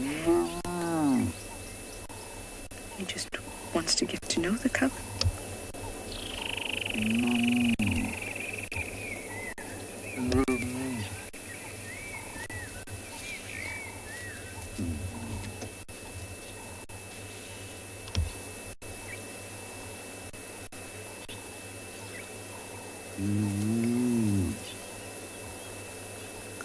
Vicky, if you can get a shot of the pseudopenis or penis of this cub, let's see if we can get an idea of its gender, its sex. Of course now, it's hiding itself. Okay, it looks a little bit Frida, a little bit rounder. Rounded, but it is very difficult to see. At the moment, if I had to put my money on a male or female, I'd say female, but it is so difficult to tell at the moment. Anyway, there are tracks of Thandi not too far away, so I'd like to go and follow up on those and leave these guys to enjoy the rest of their day.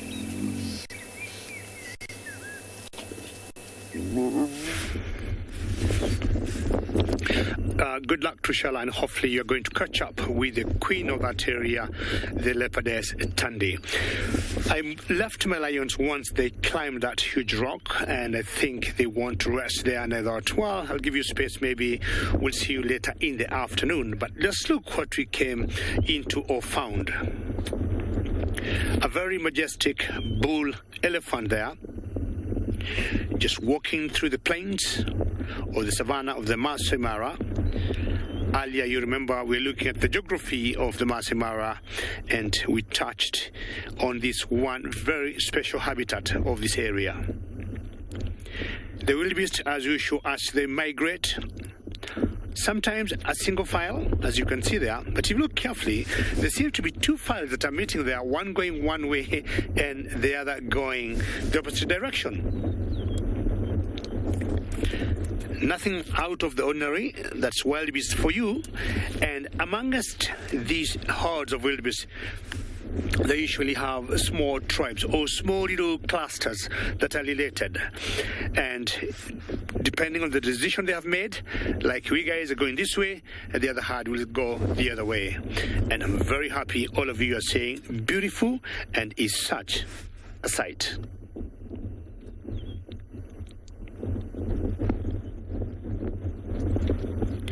Now, those zebras took off because not very far from where we are, we got some two lionesses, and I think they're the ones that spoke to those wildebeest to head away from where we are. Rolene, we got quite a number of crossing points along the Mara River, close to where we are in the Mara Triangle. We got four major ones. And it's like yesterday, not sure, Rolene, you're watching, we saw a very big crossing on one side that we call Bond 2. We had a major crossing there. So four are the main ones, but Lorraine, I'll tell you, this wildebeest will cross from any point. Now, what took attention of that one lioness? It's always very interesting that this cat sometimes will see what we do not see. Of course, if it's a wildebeest or any big prey, I will know. But it could be something small like a pig, like a warthog. Or maybe because of the wind that's blowing. Of course, with all the wind blowing, it could pick something like, ooh, there was a movement there. But for me, I don't think she's watching anything. Now, these two lionesses here are part of the pride that we were watching earlier, the Owino pride. We should be having three here because we had one earlier, but I don't know where the third one is. I got a feeling they must have eaten. I'm looking at about, 1 kilometer apart between these two lionesses and the main pride, with the female with the cubs and the big male and the young male. It's normal, and they are in touch, and they don't go very, very far because they need to keep their strength by staying together. Now look at them in their angles, the way they're staying. One is facing one side, and the other one is facing another side.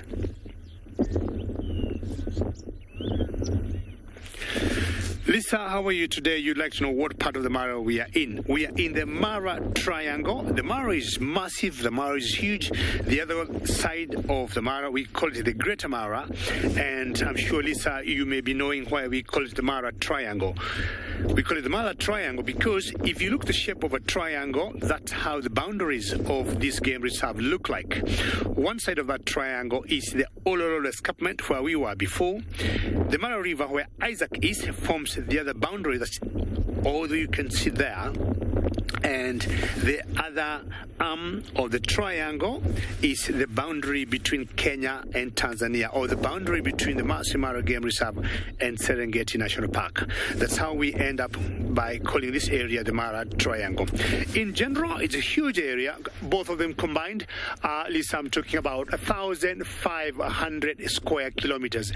Everything is the same. I mean, that side of the Mara, the Greater Mara, where we are in the Mara Triangle, everything is practically the same, but it got rather different management. Now, I'm going to give you a view and give you an idea where Isaac could be or where the river is from the tree line, from where we are. So all what you see down there, that is southeast of the Mara,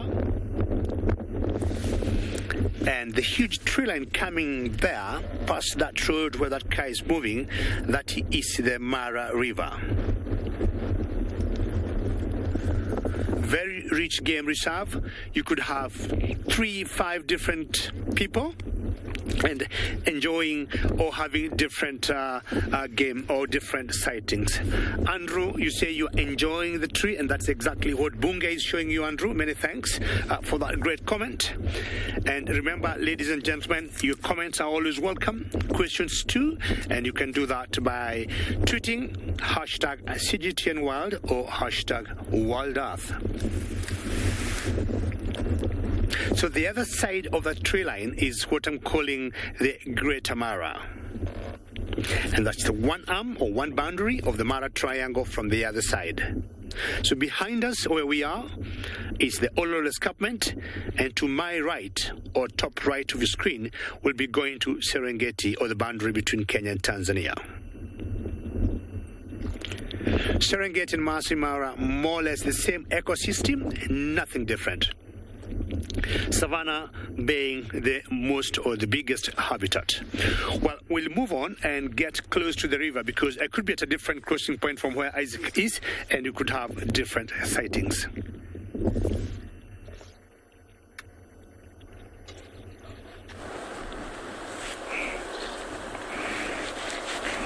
Once more, same spot, same story, but it is nature. I cannot program it. I cannot plan for it. I just have to be somewhere and hope something is gonna appear. What have you seen there, James? Oh, hippo. Look at that. It looks like a log. That could be a male that has been ousted by the main male because competition maybe was too high, and he was an unwanted because he was giving the dominant male a run for his money, and so he's been chased off. It is typical to find them confined to small areas or pools, and sometimes even outside of water because they have been beaten and they have serious wound. If they stay in deep water, fishes and even small crocs will continue making those wounds, worse, and so they prefer to be out in the open like that. And a few more, and that I would say maybe that is the main pod, and that's where he's been chased from. Yeah, from there is where they normally stay, and then come to my, close to my right there, there's a bank where they come to rest. I've seen them over the years. Beautiful Egyptian geese flying there. Yeah, they're also residents. They live along this Mara River. And look what just appeared. Those are Egyptian geese. And shortly, James is gonna share something that I didn't expect, but it's just appeared to our left. We have our first visitors to the river this morning, and they are zebra. Remember, during this time of the year, I haven't seen any crossing in this crossing. Last year I did see a few, but this year I haven't seen. So it is not guaranteed, just like I normally say every day, but you never know. It might be our day. So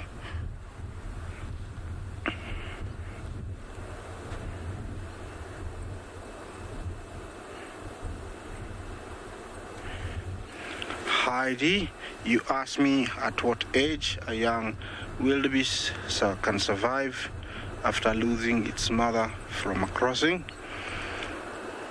As long as it's not eaten, it is able to survive even after 2 months, because it's already eating grass and there's always water. What happens is that it will look very malnourished for a very long time, and the growth will be stunted for a very long time until it overcomes, that stage. Maybe at 6 months, that's when it's gonna start growing.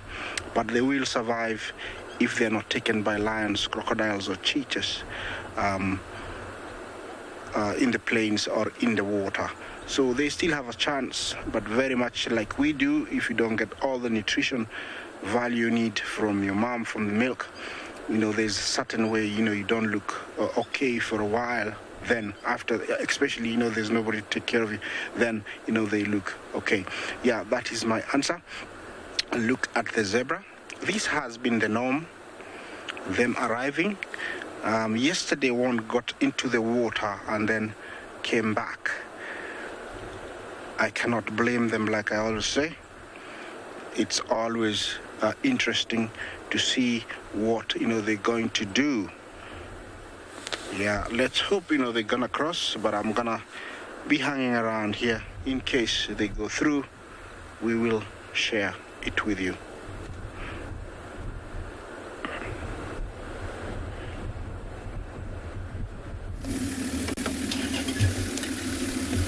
What luck, guys?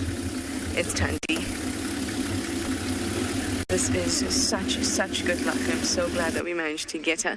In fact, just when I said to you that I'm going to leave the hyena den and have a look for her, we just left and she was called in. So that was just excellent timing for us. Now, this is a very busy sighting. Obviously, everyone wants to see her. So we won't be able to spend too much time with her.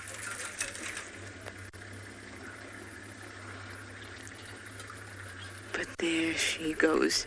She's actually heading towards the Mawati at the moment, which is interesting because it's possible that she may have stashed her cub there.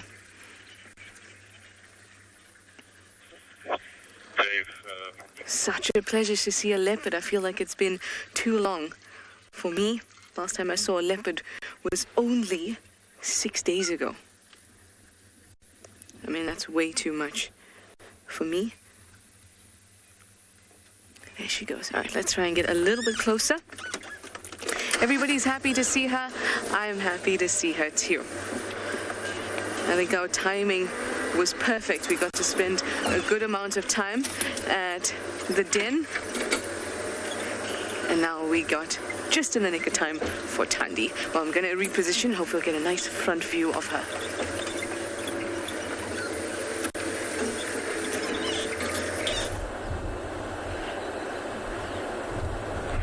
Yeah, welcome back. These guys are filling their tummies with a well-deserved drink. Maybe they haven't had a drink for a day or two.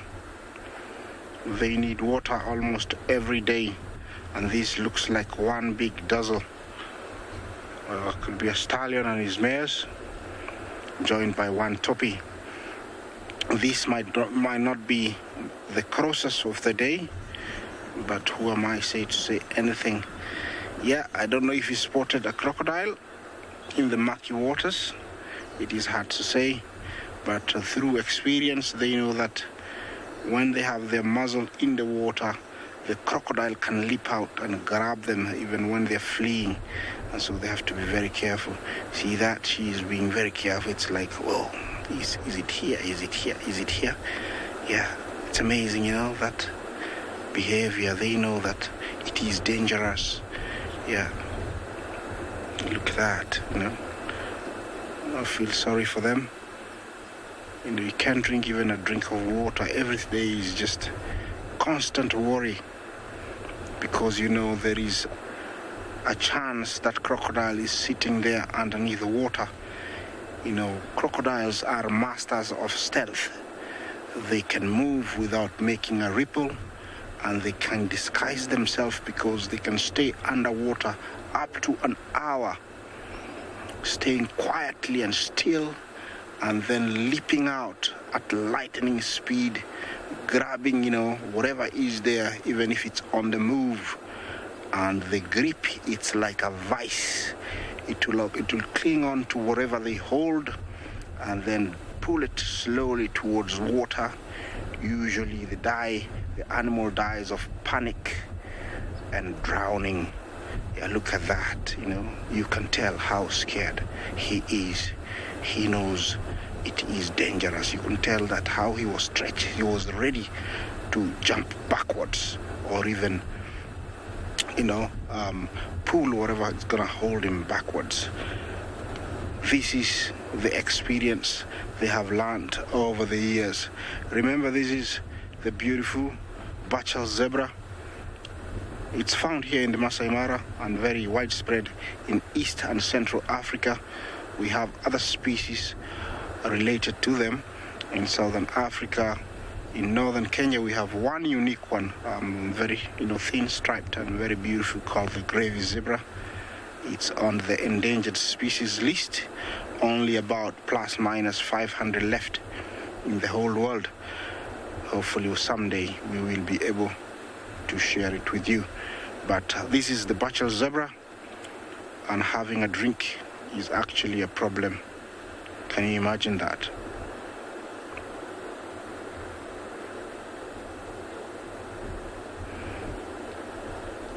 Helen, did you ask if there is a safe place for them to cross?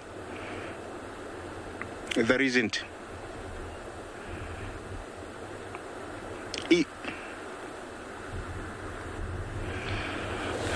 Sorry, I didn't get that. Okay, but if you're asking if they have a safe place to cross, there isn't. Every place is infested with crocodiles.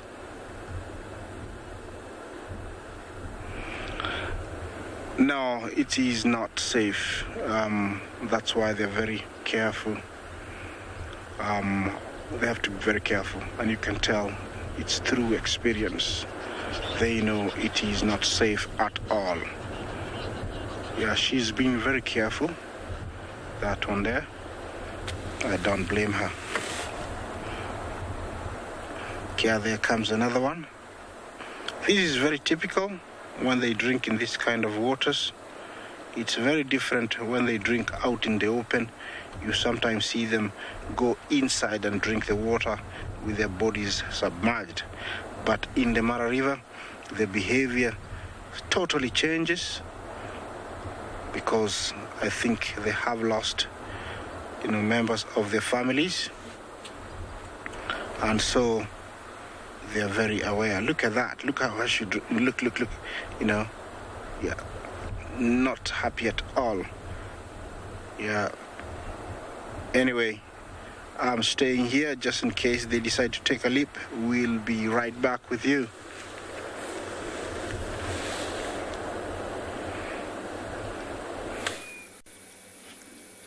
Tandy is hidden in the grass there. The impala nearby are going crazy. She's very low.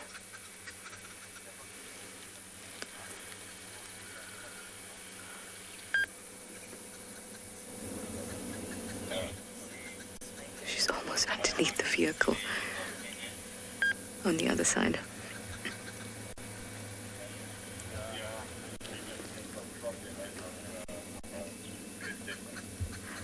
The impalas have stopped alarming now.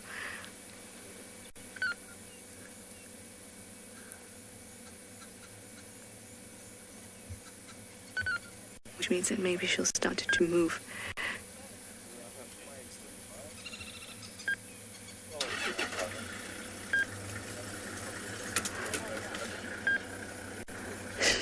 She's so well hidden. Now she's very used to cars. I've had her actually go underneath my vehicle, right at my feet, which makes your heart stop.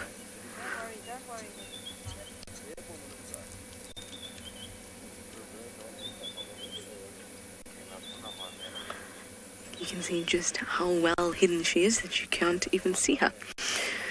Hopefully she'll reveal herself in a bit. There she is.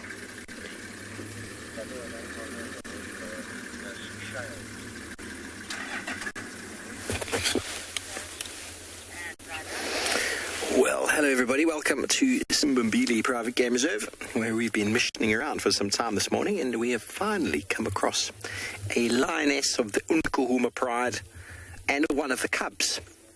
Now, the tracks of the Pride from yesterday have all gone away towards the other side, to one of the other properties, and but we managed to find one lioness with a cub. We spoke about it 2 mornings ago, about how when these lions go hunting, how they often get split up. Oh, it's been a long night, little one. They often can get split up, and to find a cub on its own would be hard for the little cub. But the cub would attach itself to the lioness, and that lioness will eventually find the Pride.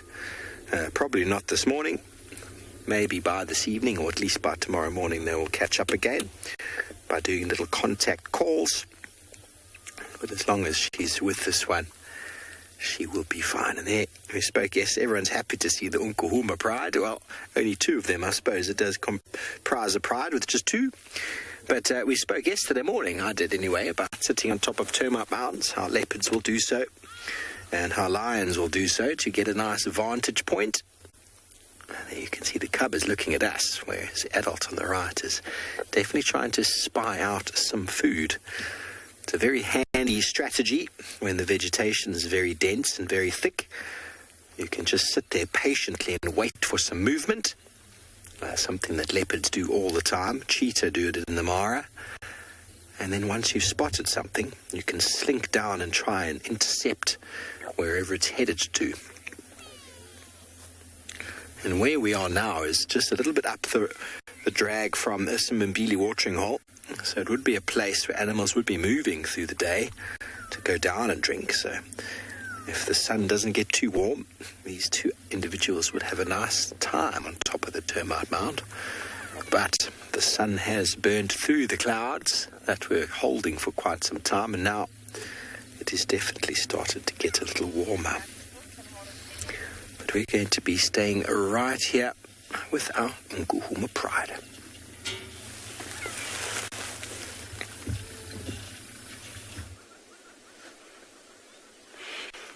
So we've finally managed to locate a grey giant that has left a lot of fallen trees in the road for Sebastian and I this morning. So we have been playing habitat management team and clearing all the roads. But here is the culprit. And luckily he's not throwing any more branches, although he might pick up this dead bush willow tree and toss it onto the road for us. He seems to be feeding on the roots of this tree at the moment. He's a lovely, gentle giant, but a young boy, though. And I suspect he is going to be quite cheeky with us, too. Normally, elephants of this age like to have a little bit of fun.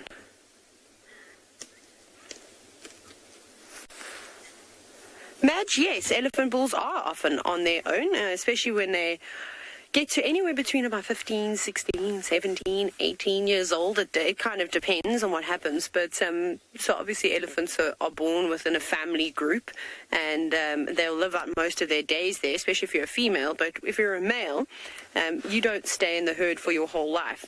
So you normally, I suppose, you get a bit boisterous, and when you start to hit sexual maturity, and it becomes a bit frustrating for everybody in the herd. The big elephants don't really tolerate the young bulls. They start to push and shove the youngsters around and get too keen on any females and estrus. And obviously the big cows don't want to mate with a very young bull. They want the best possible genetics.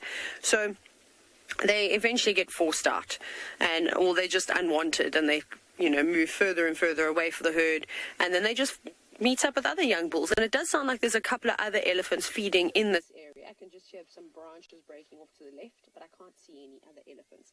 But there's a group of about 8 or 9 elephant bulls that have been hanging around, and we see them fairly regularly. Everybody's just disappeared for the last 2 days because we've had such miserable weather. None of the animals particularly enjoy wind, so I think they've just gone into some lower lying valleys where we couldn't get into. But now that the sun has come out, I think that they'll slowly start pushing back to their regular favorite feeding spots and drinking spots, which is of course right outside the eco training camp. So I think today, and maybe this afternoon safari, it could be quite good. But doesn't it surprise you how elephants can eat such rough vegetation? I mean, it's not delicious, it's not green, it's not full of nutrients, and there he is specifically going after roots. But at this time of the year, that's where you're going to get a bit of moisture. There is going to be some moisture in those roots, so that's what he's chewing on now. You can just see it stick every now and then, one in his mouth, and he's already looking for the next piece. So that's why elephants will push trees down. Especially, it's a behavior that is seen during dry season, so for winter, for us in this part of South Africa. And I know it sounds like they're destroying the trees and things like that, but they need to be able to, find food that has the best nutrient and vitamin content, because it's quite tough for them. And they're rather large animals, so they need to eat 5% of their body weight every single day. And when there's not much leaves around and the grass is, all brown and brittle, the next best thing, of course, is to start feeding on the roots or to start stripping bark from the trees. But if you do have an overpopulation of elephants, then yes, this can be very destructive to an area. And Mark, you've pointed out how beautiful the skin texture is of this particular elephant. It is. It's fantastic. And, it's really important for an elephant to have those wrinkles. I say wrinkles, but I suppose they're not really wrinkles. It's sort of just loose skin. And all those little crevices will help with keeping the elephant cool, especially when an elephant goes and has a mud wallow, which is great. That mud gets stuck in there for longer, therefore protecting it from the sun as well. I suppose just holding the moisture in. They don't sweat like you and I, so they need to cool themselves down with water. Not only just drinking it, but also showering it over their bodies. And then, of course, like I said, elephants love to wallow. Look at those long eyelashes, too. Very, very thick. They're not, I suppose they are long, but they're maybe not they're not super long. I suppose like humans, some have longer lashes than other people. But they are coarse. And he's got a couple of little wounds on his face, too. So I don't know if he's maybe been having tussles with the other young bulls, which wouldn't be an unheard of thing.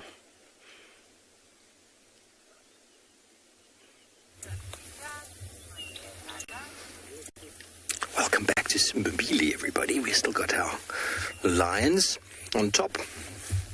Simbabili, actually, if you translate that in Swahili, means 3 lions. So here we have 2. So we're not far off. We all know Simba from the Lion King, don't we? And Mbambili means 3.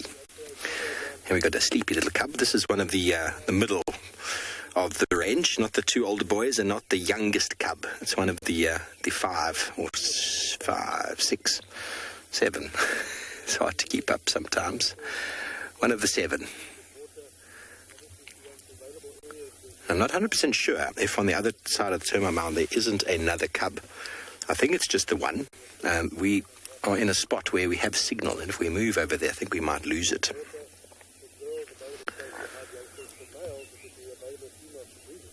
Very interested, though. The cubs on the top is probably the first time it's been alone without all the other naughty cubs in the pride. I suppose you do feel a little bit more nervous when you're the smallest one around. Okay, so everybody, we got a little bit of a quiz for you this morning. Now, it's got nothing to do with lions. It's got to do with the termite mound, and I hope this isn't too easy. But as we pan out, I wonder if any of you can tell me, as a large group, what type of termite is that builds a mound like that? There's only really 3-4 different types. So it's a very, very, very obvious answer. I definitely discussed it yesterday morning. So if you're watching yesterday morning's show, you'll probably be able to get the type of termite. I'm not looking for a species name or a genus name or anything, just the type of termite. A nice common name will do. If you can get that answer, send it through to #WildEarth or #CG10Wild. Let me know your answers. Very important termite mounds for these areas, obviously, for the relationships that they have themselves only, but then with so many species of animal. And here the lions are using it in the mound itself in a symbiotic relationship known as commensalism, whereby the termite mound is not being impacted at all, but it is benefiting the lions by giving them a little bit of elevation. Nice place to just sit and to watch the world go by, isn't it? Oh. Okay, well, we're going to sit here with our lions, and it is starting to get hot. Maybe they'll come down in a moment.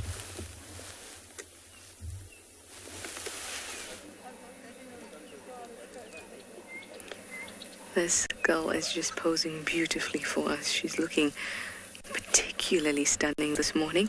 The light is falling on her lovely eyes. Look at her. How she's stashed her cub not too far away at all. Hopefully she'll call him out.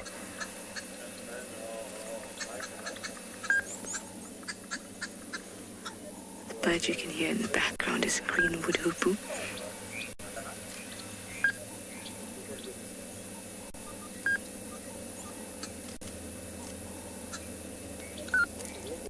Isn't she just stunning? If you want to identify Thandi, and you're looking at a whole lot of leopards, she's quite easy to identify. The first thing we'd look for is, of course, that she's a 3-3 female.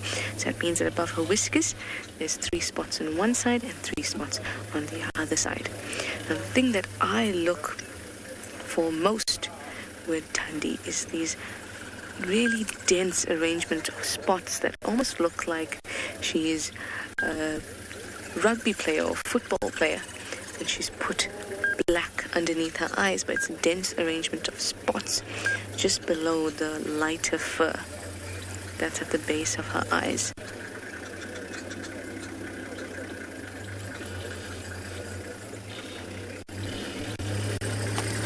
And the more you get to know the leopards and the more you see them, you'll actually be able to tell straight away, especially the one that we see fairly often. And we get to see a lot of leopards out here. We're very, very lucky. The Sabi Sands has a very high density of leopards. And now that she's flat, maybe we can learn a little bit more about leopards in this area and in Africa. The keys to a solitary leopard's survival are territory, food, and mating rights.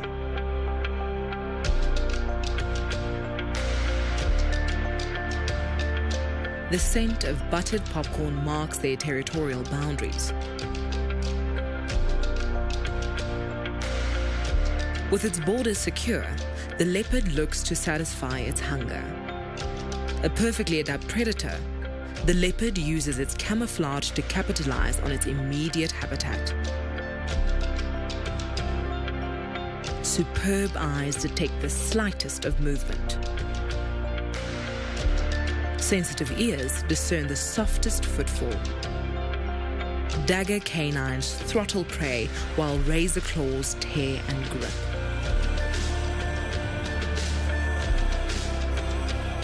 powerful shoulders and neck muscles allow leopards to hide their kills in trees away from the other predators. If they can, they'll hoist their kills into the safety of a nearby tree's branches. If a kill is left on the ground, thieves are never far off. But trees are not only a good pantry, they are crucial for safety. Wild dogs, hyenas and lions will kill leopards without a second thought. This spotted cat's climbing skills are vital to its survival and predatory success.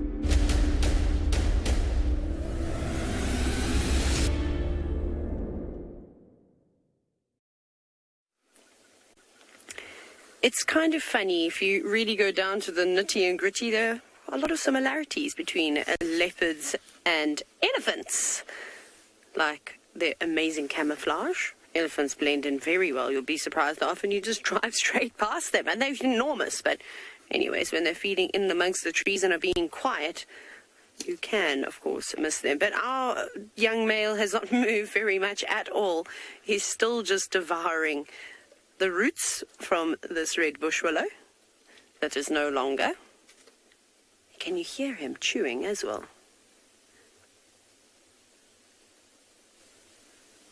We might have to wait till he puts that piece of root in his mouth again and starts crunching.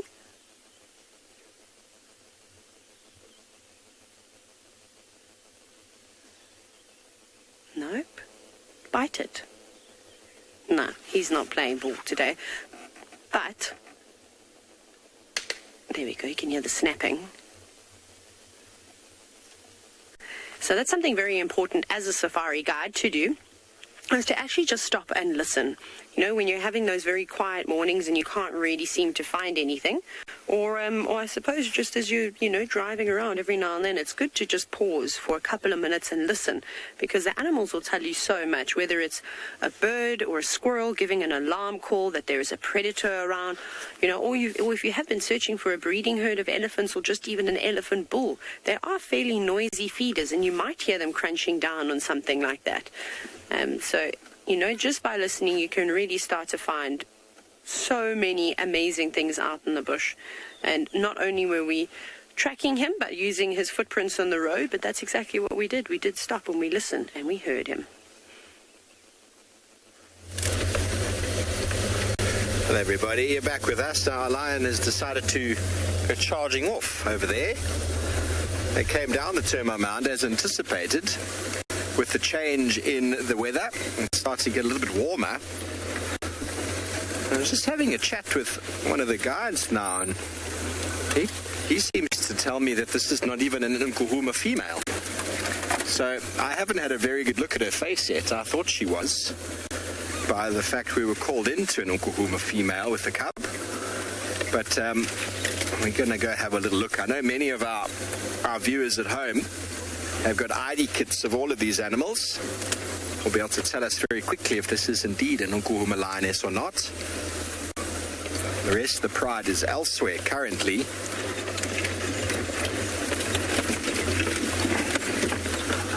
So she's moving to go get some shade. Great, so some quiz answers coming through.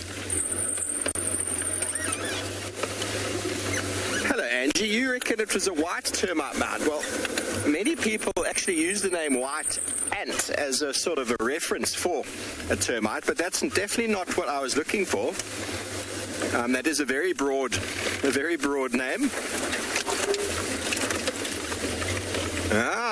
James said a fungus-growing termite. Now, James, you are almost 100% correct, but there's one more word in that fungus-growing termite that's required to make it what we're looking for. Rachel, now harvested termites do not use mounds like that. They actually just basically put everything on the ground, and they don't need the mounds. The mounds are, sorry there, Theo, the mounds are designed for creating the greenhouse effect for the fungus. So they definitely are a fungus grower. And we get two types. We get the large fungus growing and the common. And I'm almost certain that these large termite mounds are associated with the large fungus-growing termite.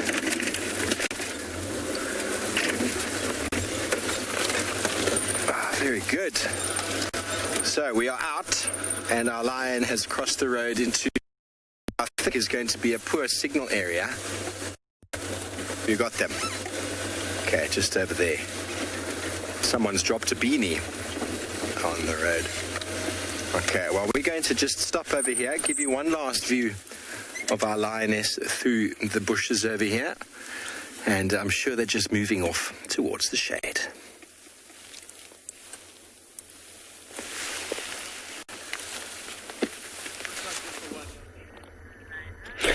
Well, lions everywhere. And for us now is wildebeest time. We're doing lots of herds of the wildebeest. And I'm just looking on the shiny coats of these herds here. And if you look carefully, the grass here is much greener rather than where we were before. And you can tell they're very busy feeding. It's not very hot, and for that reason, they'll take the advantage of the low temperatures. Soft grass, still a bit wet, has lots of moisture in it. And you can tell all these animals look very prime. You can see how good looking they are, how healthy they are. Like the big grass you see there that they're avoiding, that's the elephant grass. Normally not very palatable, not very nutritious. Even the elephants themselves don't eat it. There's a heron just in the midst of this wildebeest, and I'm not sure it's very impressed by these huge animals, and that's a black-headed heron, I guess. You can just see the neck, and you can see how they are harassing her. She's being moved from left to right. Yeah, black-headed heron. If you look carefully, you might think it's part of a snake. And most likely she is also hunting, and they feed on some invertebrates that they may get in very wet areas. That area, I think she's in a small drainage and could be having some water, and she could be looking for anything, including insects. Excuse me, the other day I saw a heron like this, a black-headed heron that caught itself a mouse, and I didn't catch the actual, hunt itself, but I found the mouse in the mouth of the heron, held it there, squeezing, I think, killing it for the last few seconds. And I thought it might take about 3-5 minutes to swallow it, but it took less than 10 seconds to bring it down to the tummy. I mean, that was quite something. Very quick, and casting the final control so that, and before even we framed it, it was already in the belly. They're always very patient hunters, the herons, very slow, and they take the time before they get to the target or before they attack their prey. We've seen them hunting snakes too. And the tree line you just saw there a few seconds ago is close to the Mara River, and that is my destination.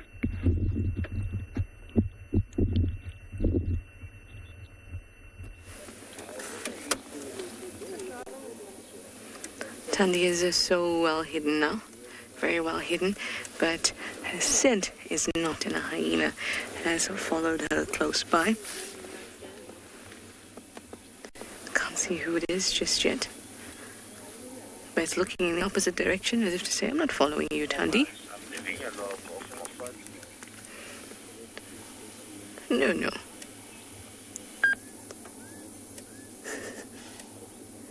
Can you hear that? Psh. That was an impala. Now it's a cacophony. Oh, psh, psh, psh.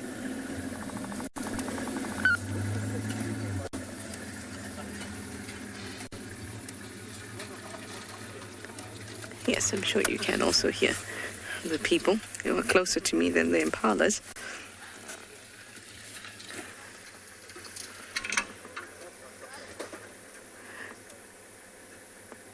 Now, this game can go on for very, very, very long.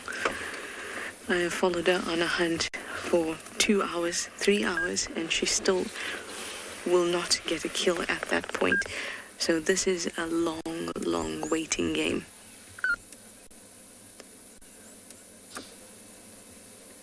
Now the impalas can't see her, but they can most definitely smell her, just like the hyena had smelled her out.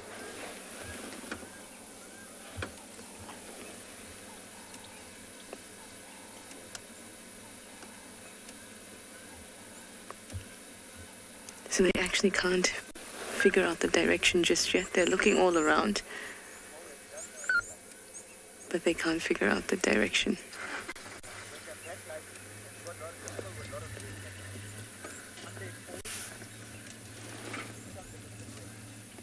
Gosh, she's so well hidden. Problem is that even though the impalas can't see her, they're certainly going to be extra alert. And she needs to get very, very close to her prey because she is an ambush predator.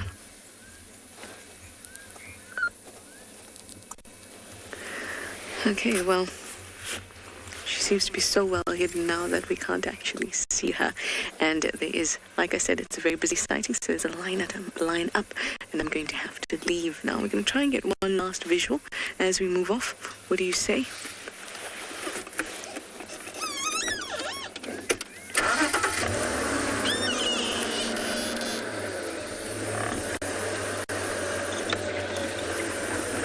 Okay, she's just on the other side of quite a thick bit of grass here.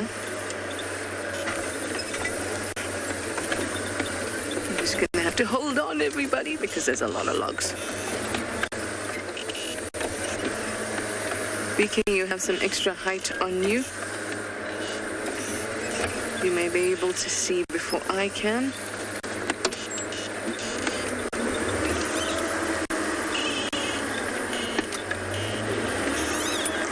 And I'm stuck. Let's try that again.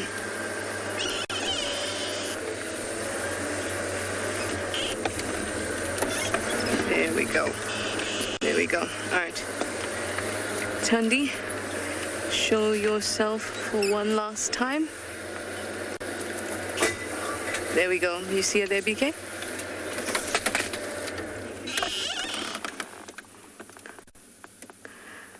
Last beautiful view of Thandi, and we're going to be out. I'm so glad that we actually got to see her.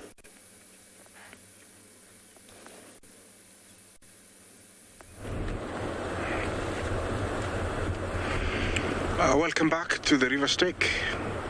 Same situation, same position. Only life here is the water is flowing beautifully. This river starts from the Mao, like I said, and many animals cross it during the migration. At the moment there is 0, so be prepared when you come for the migration season, when everything is back to normal, and be prepared mentally that crossings are not guaranteed.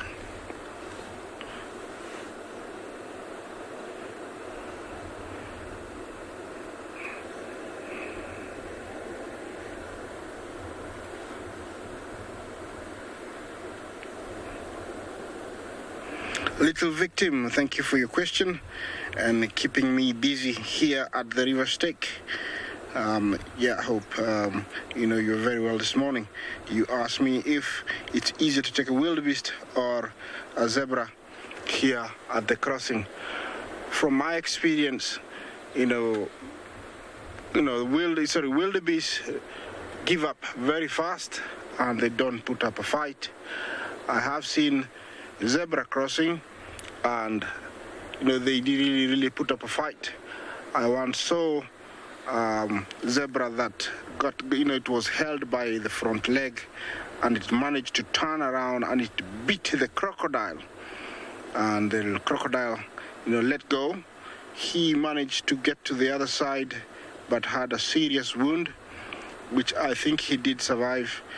And so yeah, you know, zebras do put up a fight, and they're less, they're harder to get for the crocodiles. I also have seen, you know, a zebra that the crocodile got hold of it by the tail, and it continued fighting. It eventually lost, you know, most of his tail. And so, yeah, you know, zebras have got more will to fight, more will to survive, more than the wildebeest. The wildebeest give up very, very quickly. Yeah, that is my answers. Yeah, that was a hippo. They are able to stay underwater up to 5 minutes under threat. They have very strong muscles on their nostrils, able to, you know, hold them tight while underwater. Surprisingly. What do you see there, James? Oh, it's a heron. He's facing away, blends in very well to the rocks. It's a black-headed heron. Very still. Maybe there's a frog or a snake. He's, you know, waiting for it to come down. I'm waiting for something to come, so don't go anywhere.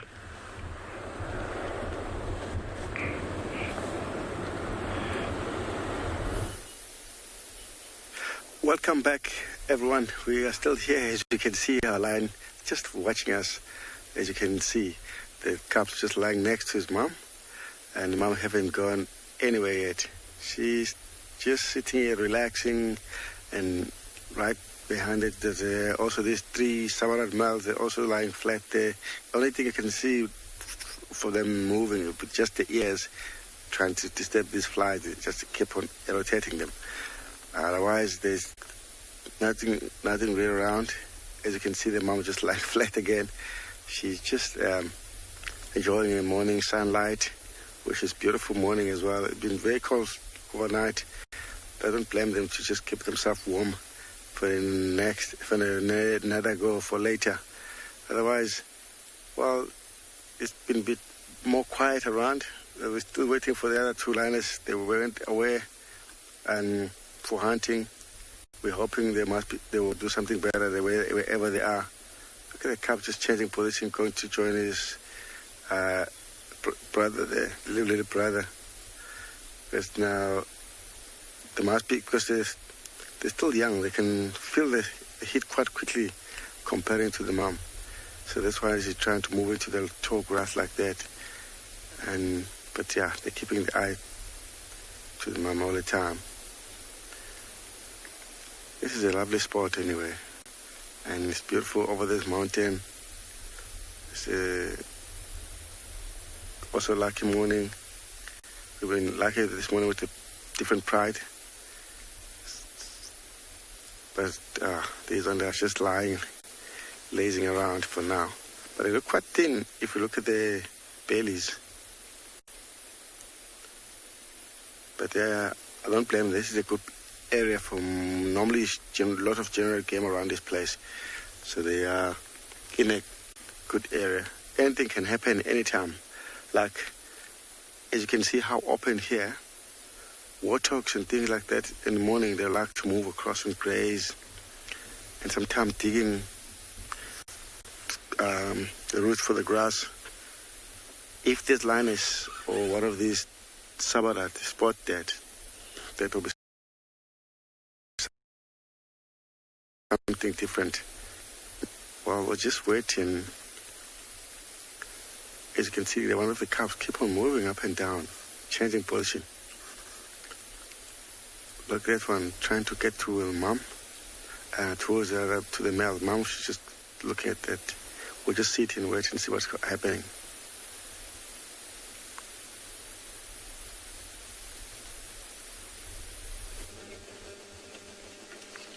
So we've managed to find another elephant. And of course he's gone the other way. We just repositioned so that we could have a nice clear view of him. But now he's walked straight into the bushes. But we have got some greenery, which is nice. So he's feeding on a different plant than the red bush willow that the other young elephant bull was eating. This one is eating an African wattle. So it still has its leaves. Although they're okay to eat, I suppose. I mean, they're not amazing, but I suppose it's better than nothing at this time of the year. But this is a slightly older elephant bull by a few years, and we've also seen him. And the reason how I know that I've seen this elephant a few times is because of that very characteristic broken tusk. Can you see there? So he's broken that, it looks like a very long time ago. It could have been from pushing and shoving another elephant around, or maybe pushing a tree over. Any one of those types of reasons. But also broken tusks are not uncommon with elephants. I suppose they use them as digging tools and all sorts of things, so it's only natural that they do get some kind of damage.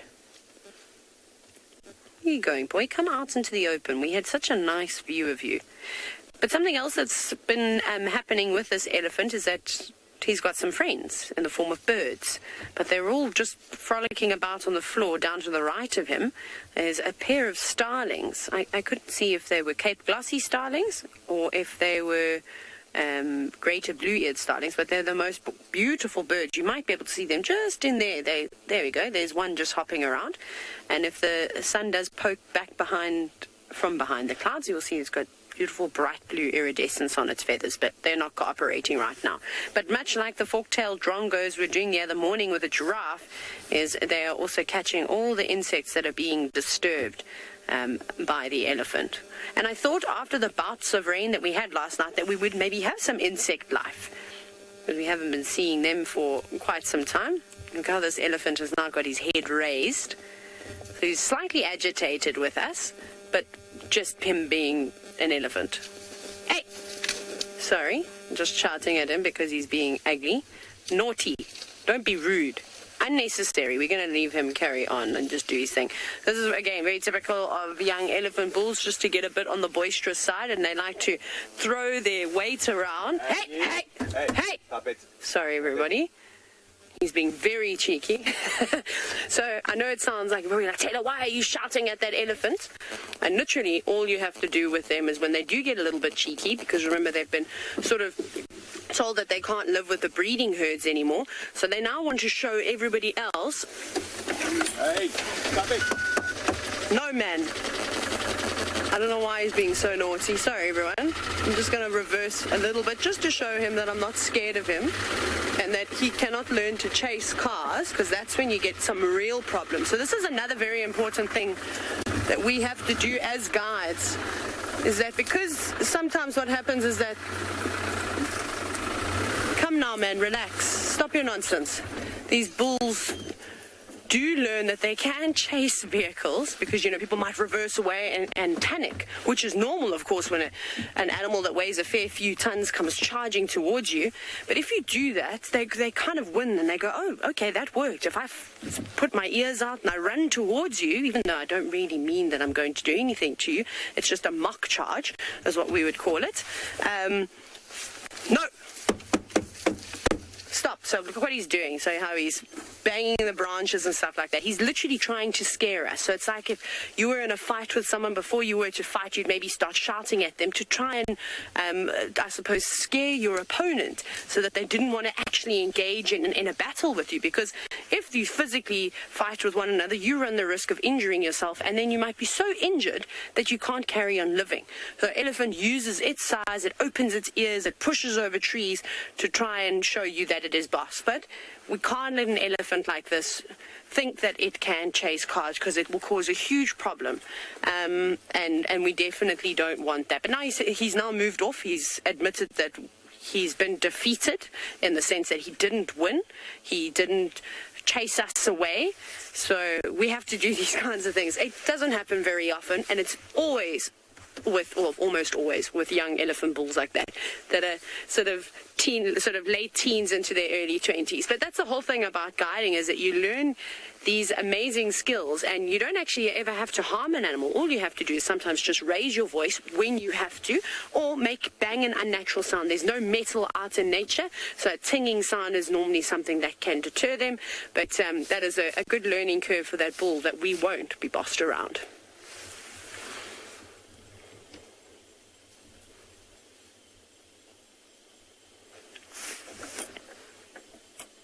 No, stop it. I don't know, okay? Oh, still live with us. Sorry, everybody. Apologies for that. we're going to just carry on driving. That elephant bull has moved away now. But this is part of that bachelor herd of elephants that I was telling you about, that there are a couple of them. So the rest might be already a little bit further ahead. So I'm going to take this road and see if we can actually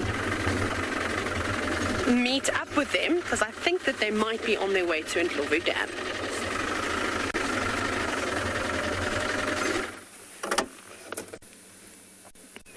Luckily for us, we've managed to stay with Thandi just a little bit longer, because other vehicles were delayed, which works great for us. But she's been a bit of a sleepy girl,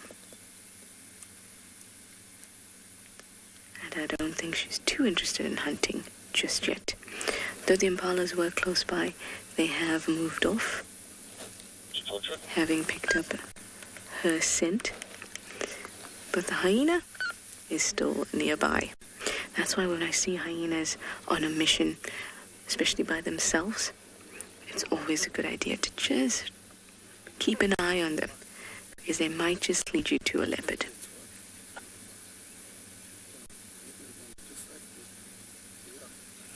There she's closing those eyes, just a little sleepy, and the sun is just amazing at the moment.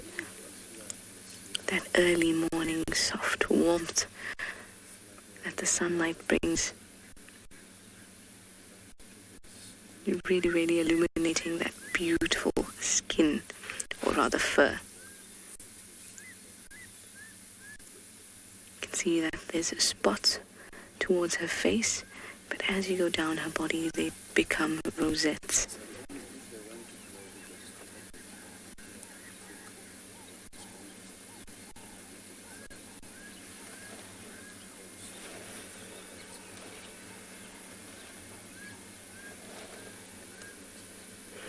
Chief, you'd like to know how leopards react to snakes? I'm not sure. I know, well, not to small snakes. I do know that we've had a number of kills. I can particularly remember Tinganas. I think it was twice that Tingana, which is a big male leopard in this area, we haven't seen for a while, but I hope that we will. He had 2 python kills in the last year. Pretty sure it was in the last year. So obviously they must react with salivating mouths and a hungry belly, but definitely not scared of taking down a snake like that. But as for small snakes and venomous snakes, whether they're able to differentiate, because some animals can, and that's learned behavior. I'm not sure how they'd react to seeing, say, a black mamba, or coming across a boomslang in a tree, or even a puff adder on the ground. Very few things scare leopards from my experience being with them, and I find that they're curious more than anything.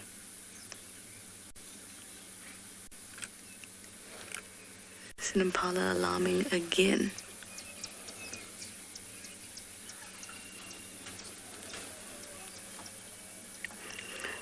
Like I said, I will have to move off soon. I'm just waiting for the other vehicle to join. Maybe she'll be here next time you're with me, maybe not. But thank you, Thandi.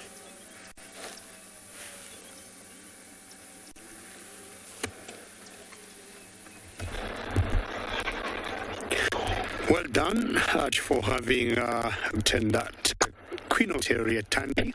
I moved on, and you can tell where I am by the virtue of that saying.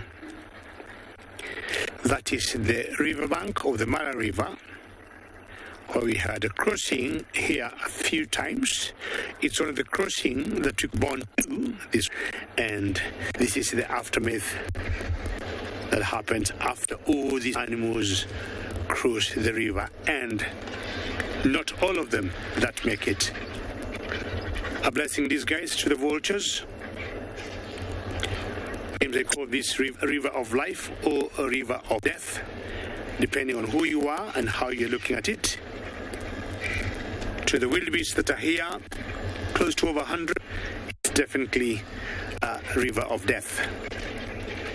To vultures, a river of life. You notice apart from the vultures, you also have the bigger birds, white bellies, long beaks that we call the marabou storks. Should anybody be disturbed by this, I might give you a little warning. But again, it's the cycle of life here. And this is one of the main checks of the huge numbers of the wildebeest. We have always estimated them to be over 1 million, 1.4, 1.5, depending on which season. But to bring the numbers down, the crossing of the river affects that a lot. And then, of course, the crocodiles in the water, other predators like lions, wildebeest, cheetahs, leopards. Just listen to that party going on there with the vultures.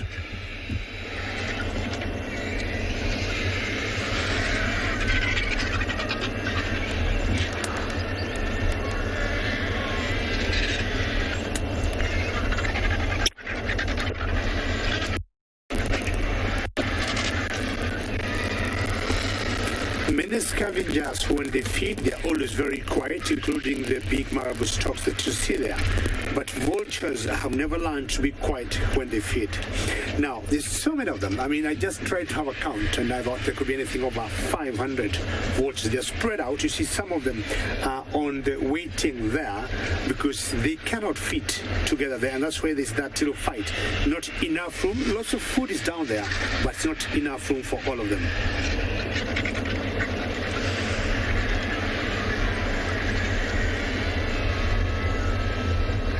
So ideally here is the survival for the fittest. The bigger you are, the stronger you are, you have chance of getting some, I would say, late breakfast in our Kenyan time here.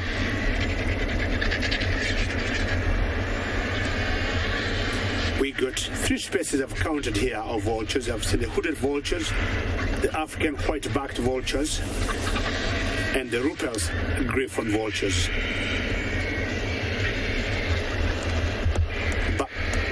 Back there you can see some zebras in the background. And not sure they won't come for a drink, but seeing all these vultures here, they may have to think something else. You can also see there's some wildebeest to the left of your screen there, and lots of vultures. I mean, my number could have been wrong. There could be, or there can possibly be over 500 vultures here.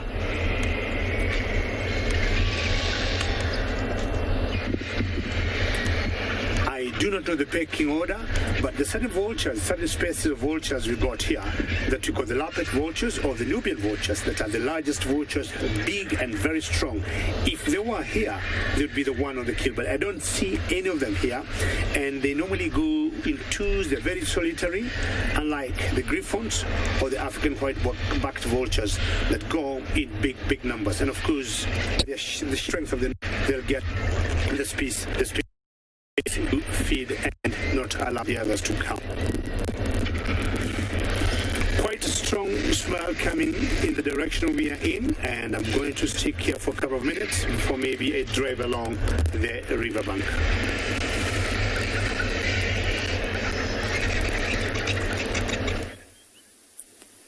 We came back to where the lions were. So early on, we did a loop past one of the waterholes, and we found a lioness that was on her way here. So unfortunately, we couldn't follow her through the dense belt, but she is currently making her way here. And I'm sure the rest of the pride is not too far. So we just want to stick a bit of time around these lions and hopefully see the interaction once the other lions meet up again, or even if that other lioness comes and meets up with the rest of the pride. But you can see they are so relaxed. Look at that one right in the middle. She's using the one's leg as a bit of a cushion. And it is slowly starting to warm up, but I don't think they're going to be heading too far from here today. What they might just eventually do is, because it's slowly starting to warm up, they might just go and find a bit of shade, and that's where they'll lie down for the majority of the day, just waiting for it to cool down before they start moving again.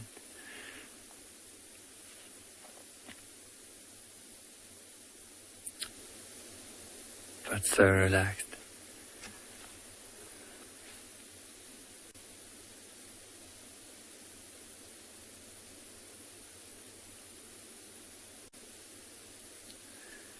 And if you look at that lioness on the right, the one that just moved her one paw over the other one, if you look at her body, you can't even see her breathing. That's how relaxed she is. She's just so quiet.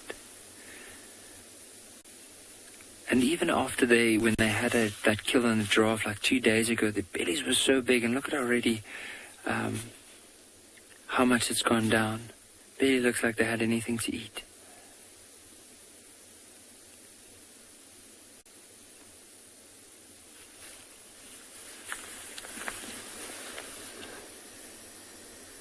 One just picked up its head. It looks like a young male, because if you look right where if you look at the chin, you'll notice there's a little bit of fluff around the neck. So this is a very young male. So the one that we mentioned earlier, probably around a year and a half. And it's only going to be in a couple of years from now we'll have an impressive mane. But slowly starting to develop. Often if lions develop a mane, it starts off near the chin, and then from there goes around the neck and then onto the head.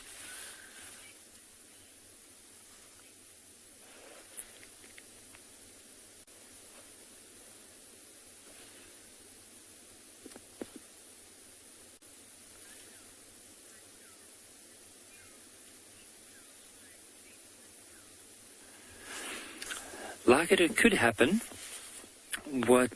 What's more likely to happen, though, is sometimes with prides, they will split up in times where food is a little bit scarcer, and then when food is more abundant, they tend to join up together again.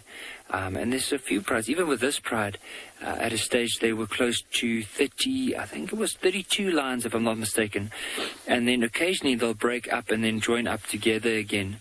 But what will most likely happen with this pride is once there's too many individuals, you might find that one section of the pride might just break away, a little group, and then they'll form their own pride.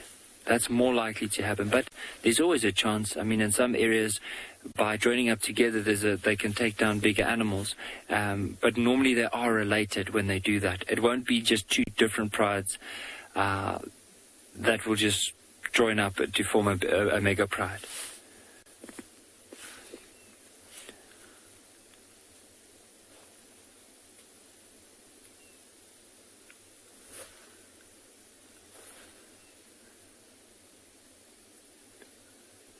What's interesting about this landscape in particular is we're almost on a bit of a crest. Now, if we move the camera out, you'll notice there's quite a few big trees in the back, and you'll notice the grass here isn't as tall as in some of the areas here at Ambion NGALA. And the reason for it is in this area, because we're on top of a crest, and because of those big trees, the marula trees, they often grow in a very sandy soil. So most of the soil here, because of all the rain, the nutrients get washed out of it. So the grass and all the other trees in the area is used to a very nutrient, won't say deficient, but not as fertile soil that you would find closer towards the range line. That lioness that we were following this morning, here she is. She just maneuvered herself to the back of the pride. You can see the one lion here just picked up its head to look around. So let's see how they're going to interact once she gets a little bit closer. She's moving around. She probably smelt them. Let's see the interaction. Often if they do join up, they'll have that little ritual where they'll rub their faces against one another. Might be a bit of excitement, bit of play, and then from there on settle down again.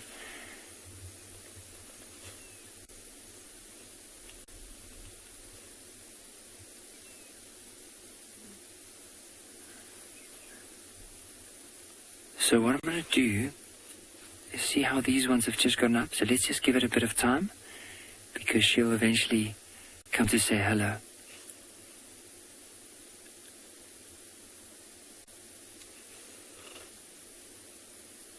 Right, what I'm going to do is she's just gone and lied down at the back. It looks like the young male has also joined up. So let me just maneuver the vehicle. Now this is what we were waiting for. We followed her for quite a few kilometers, and it was really hard to see, but eventually, there we go. She came to join up with the rest of the pride. The other ones have also gotten up now, and they're slowly starting to make their way towards her. Probably just coming to say hello.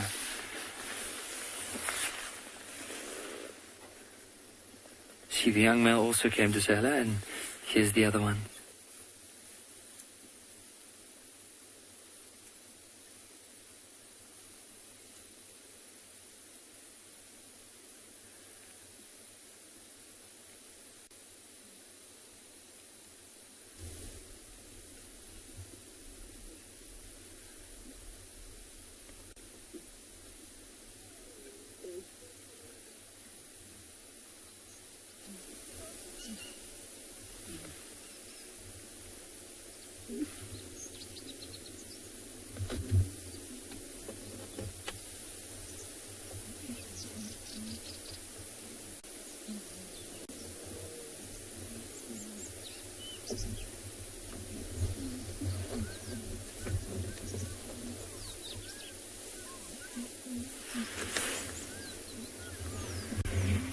Just notice that female off to the right, how she's urinating and rubbing her back feet through her urine, so that as she moves, she can mark her territory.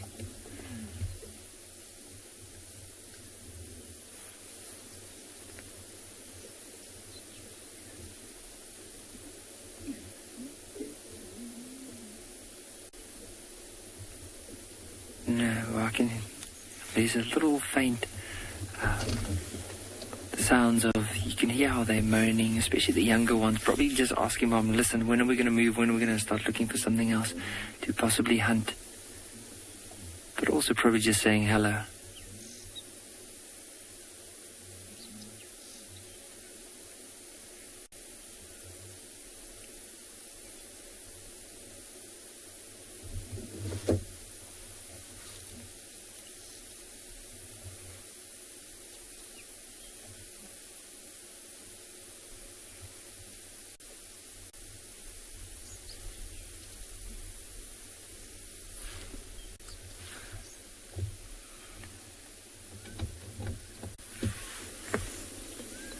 So this was that lioness that we were following the whole time and waiting for her to come and join up with the rest of the pride.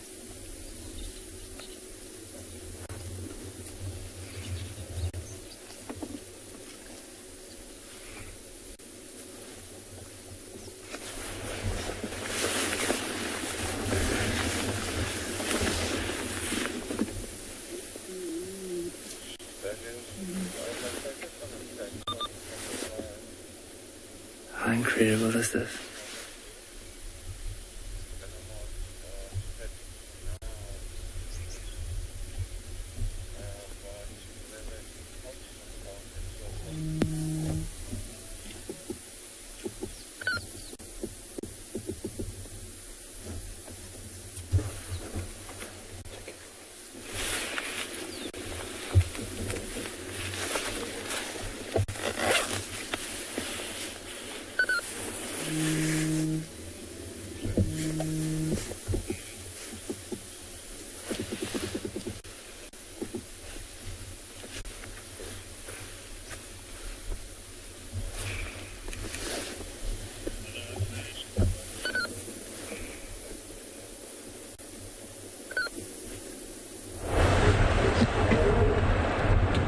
Okay, welcome back to the river, and I am still in the same place, and nothing much has changed.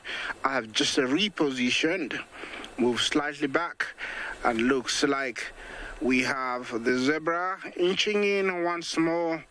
Remember, this can happen for many hours just before they decide to go, and especially when they're in small numbers. Here there are not very many. It's only about 1, 2, 3, 4, 5, 6, 7, 8 zebra. It would be amazing to see 8 cross, because VT is welcome.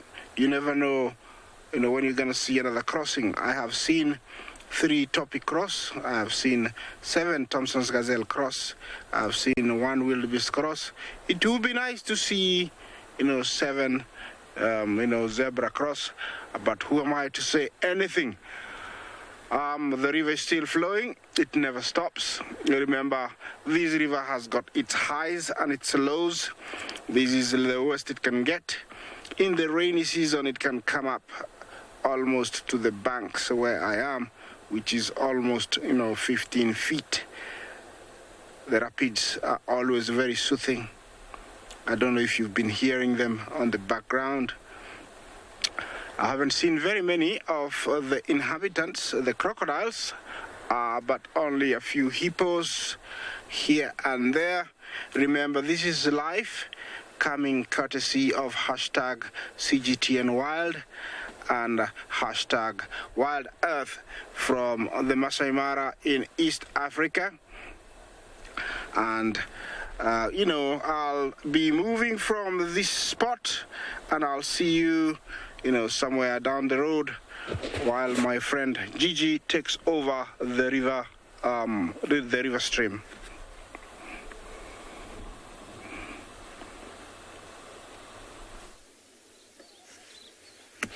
Look at the ripples in the water.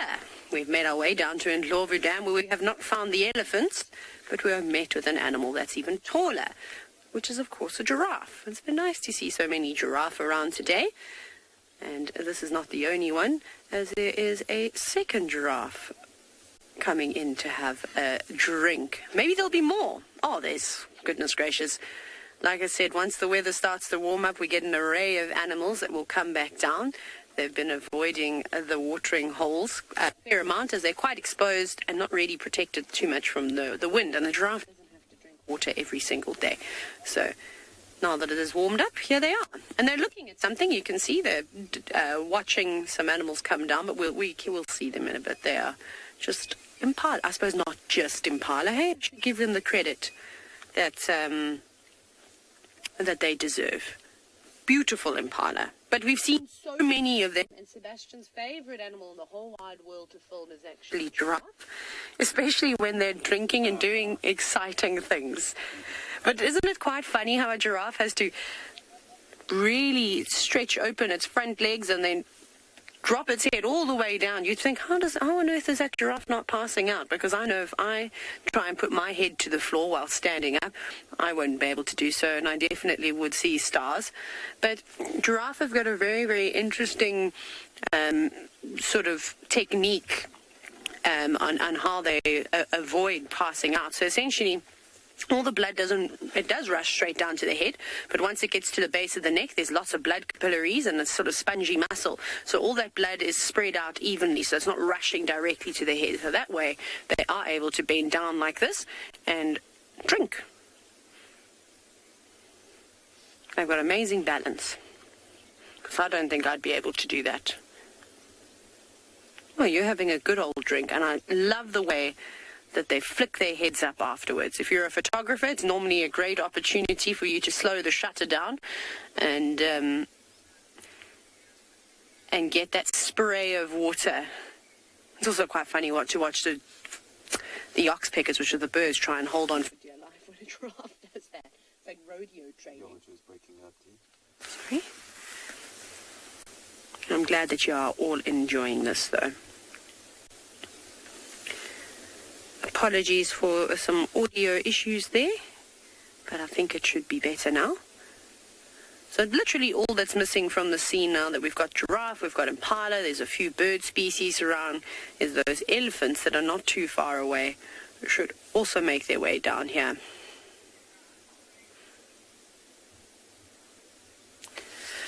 Much off the top of my head, just talking about giraffes, I can't think of any diseases that they are particularly plagued with. Although there is there's a store. Sorry, apologies. It seems like I'm just getting some audio breakup. I'm not really sure why. Hopefully that's better now. But sometimes what happens with giraffe is they get this disease. It almost looks like they're covered in warts from head to toe, and that's not really good for the giraffe.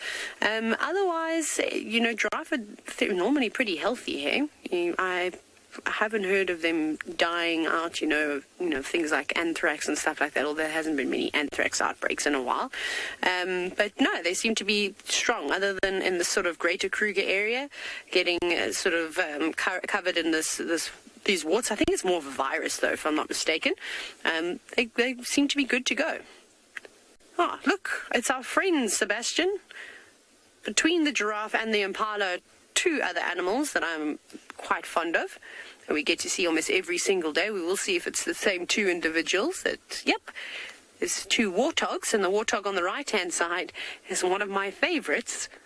You can see her left ear is missing. So that's how I identify her, and she comes around and she feeds in the camp, and then of course they come down to drink, and they also have a bit of a wallow, which is quite fun. Or you're going to go right round the giraffe. And I think they're quite happy that it's not the elephants that are here yet, because the elephants just chase everyone around the water sources, where the warthogs, the giraffe and the impala, they seem to be quite tolerant of one another. Oh yes, very happy to come down and have a drink. It is truly spectacular how the game viewing improves, literally overnight, once the sun comes out. I'm glad. I hope the wind stays away too, and I hope that there is no more rain for a few days. We had a nice little sprinkle that settled the dust. Not that it topped up the dam for any of these animals. We need significant amount of rain to do that. Yeah, but the giraffe not hanging around for too long. Just a couple of gulps of water, and then off they'll go and carry on feeding for the rest of the day. Also, there's also not much pushing and shoving with the impala, because you can see that big ram, although I say that, and he upped the speed of his walk there, is that they can also be a bit bossy around watering holes. You can imagine this is an area that is, I suppose, a common place for lots of different animals and many herds of impala to come and drink. Not that it's breeding season and this impala ram is really not getting anything out of looking after one herd of impala all the time. He doesn't like it when they move away too quickly. But everybody's got their heads up. They're staring in the distance. There's some snorting going on. I wonder what they've seen.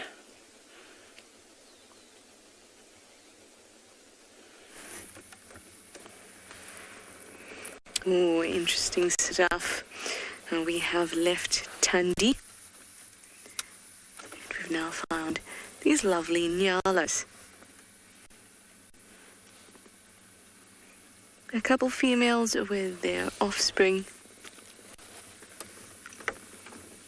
I think that they are very, very pretty antelope. Beautiful stripes and a few spots here and there. Now you'll find that they look very different to the males. I don't see a male around at the moment, but usually there will be one.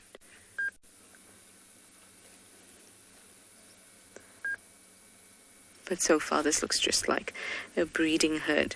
Now they also like the thicket as opposed to the open area, much like a kudu. You can see they have these large ears also.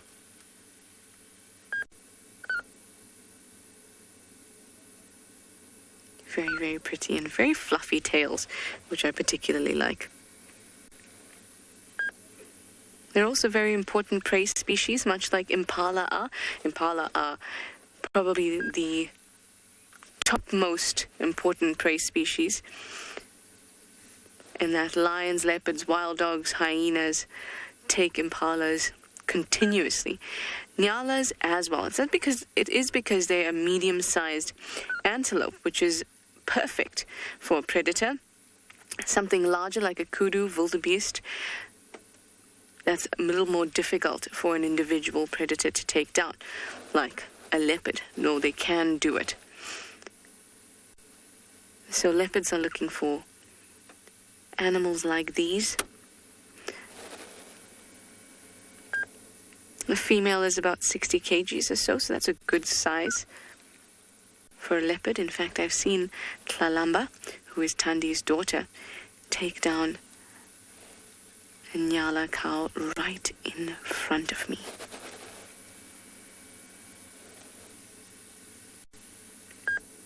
I also think that they're very, very peaceful. They look to me a little bit like reindeer. It's just because of the spots and how graceful they are. Well, they're going about their business, finding bits of shade because the sun has come out to grace us with its presence now.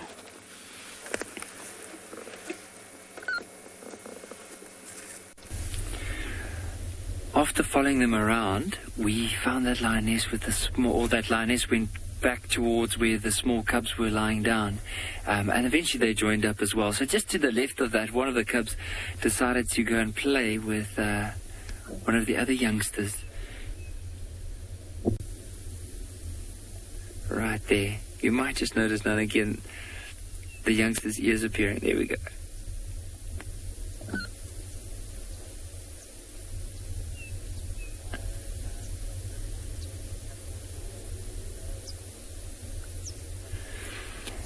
They must be so hungry, because where that mom was very far away from where from this particular area. So she'd probably been away the whole evening, and now decided to come back, and now they're going to have a drink. Now, often what happens is, if the older they get and the longer mom stays away when she comes back, they're so thirsty that, and with their teeth growing, they sometimes hurt moms. You'll see mom won't, sometimes she'll get very irritated with them, especially around this age. She might just snarl at them and eventually get up and start moving away, and then slowly, like, settle down again. We're just going to have to watch and see. I think she might also be just so tired from walking so far.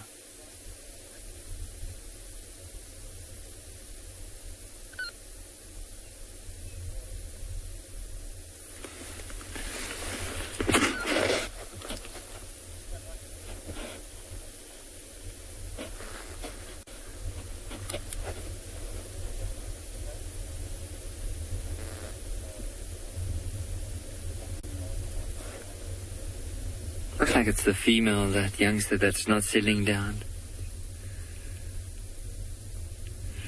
I can believe all the viewers that made a comment about the size of the cubs. It's crazy how quickly they grow. And imagine now, even in another 5 or 6 months' time from now, how big these cubs are going to be.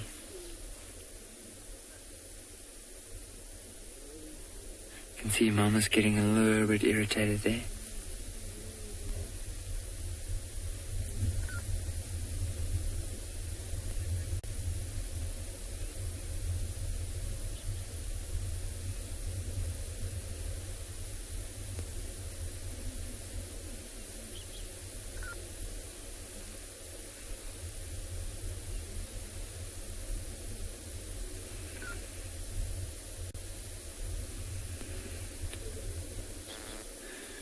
And as we mentioned, you can see with that one going in now, so now the brother and sister are fighting just for a little bit of milk. And of course the brother doesn't want to let go, but now you can see it's hurting Mum a bit. Little one's like, I had enough of that. Gonna play with another one.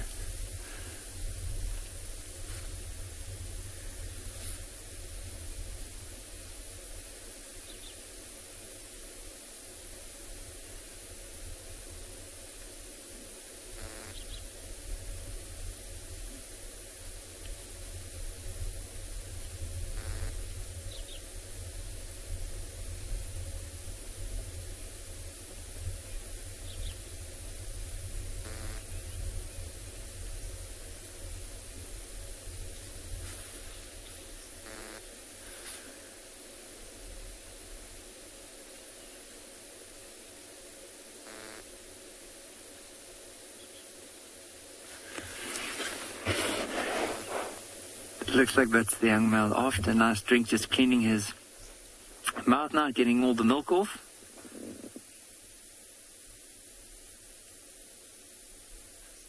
He's like, I didn't have enough, so he's heading straight back to Mum for some more.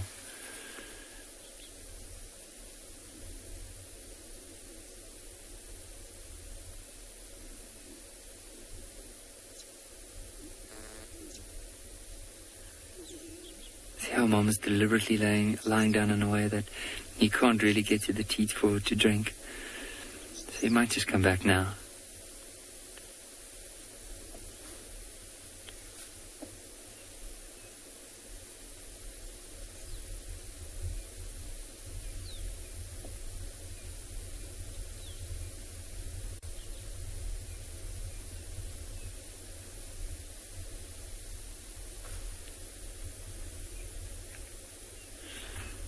It's incredible that a lion that's so big can be so gentle with those little ones.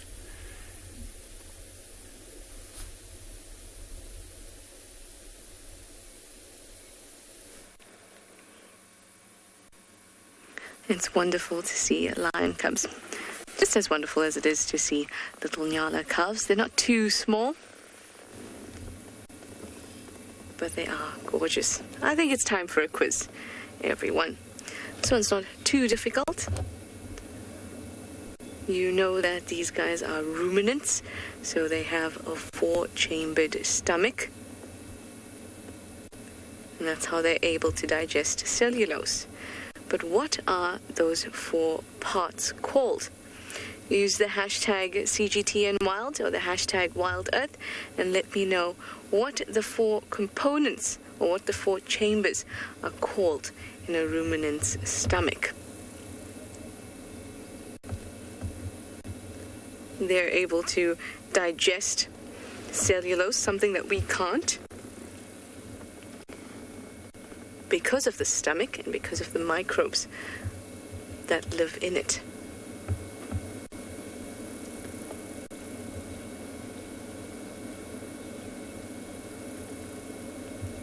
Now, over time, they have evolved to have this type of stomach because they can eat, or because this niche of vegetation suddenly became available on Earth. Because before that, it was all about predation. One animal eating another, and then vegetation sprouted up, and then after that, grass came along. So there was this whole new opportunity, this whole niche that was available. And animals started consuming it, and they needed a mechanism to actually digest those bits. So let me know, what are the 4 chambers inside of a ruminant's stomach?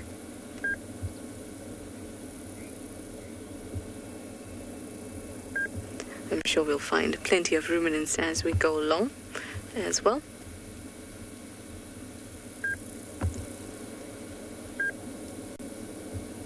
The giraffe is the largest ruminant that we get, or in the world actually.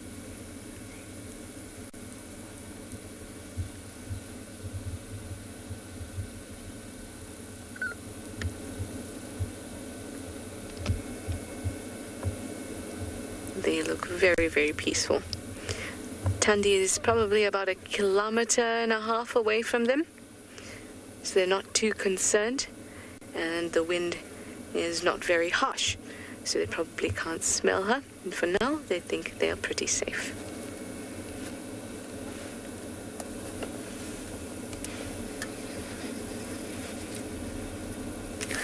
Indeed, thank you very much, Trish. We have decided to show you importance once again. Oh, excuse me, of termite mounds.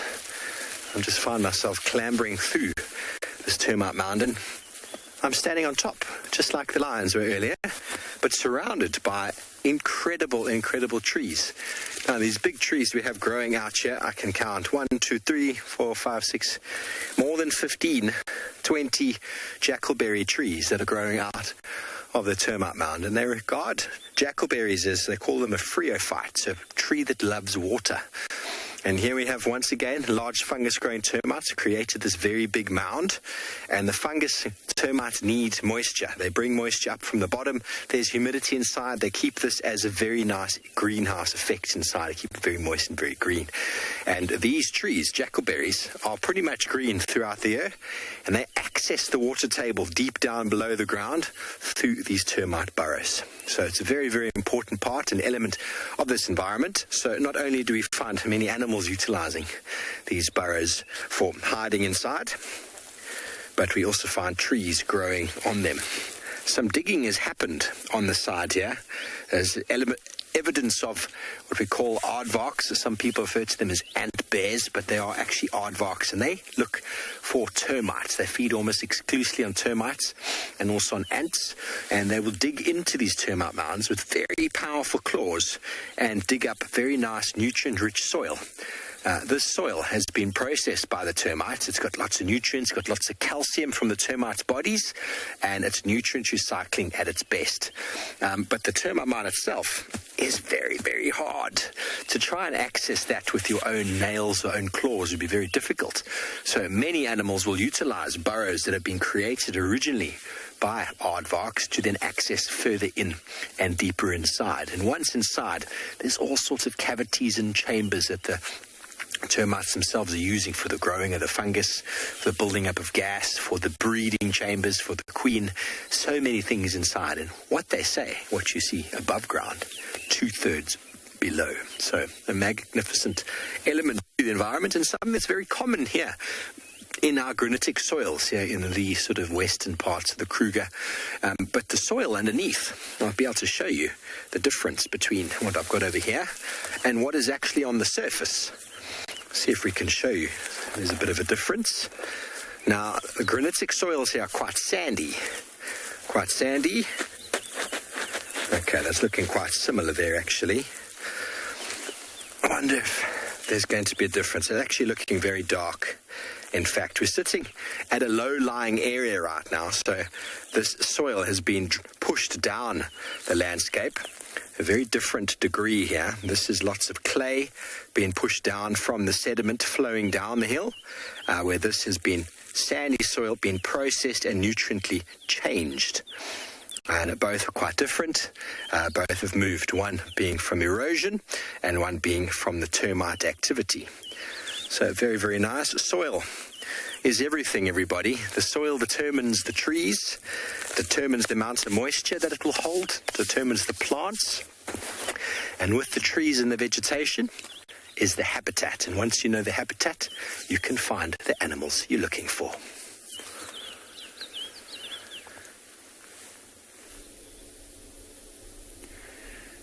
Those two little ones were running quite close to us and then turned around and ran back to Mom. But look at the other ones in the back. Okay, the one's now looking backwards, but they all were looking down the cubs. Now, they're currently with Mom. Now, Mom is the one that's closest to us, lying down in the shade. Now, they're probably just going to go for a drink and then start playing again.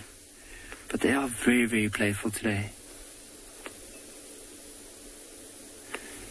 And you can just hear now and again, whenever they do fight, to try and get a bit of milk, you just like, arr, arr, like the one just tries to like fight the other one off to get a bit more. Just look at the ear. Now and again, I think of the two are just having a bit of a play just behind Mom. Look at that one female just in the back, how she's staring at them. Probably very curious of what they're up to.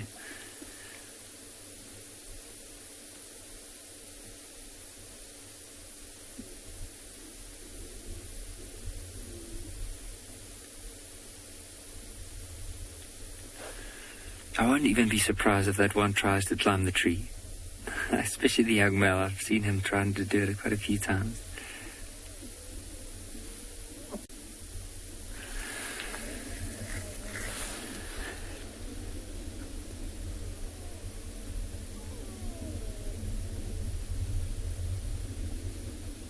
See how they're trying to have a drink, and the way Mom's lying down, that's like can't get underneath. She doesn't want to move.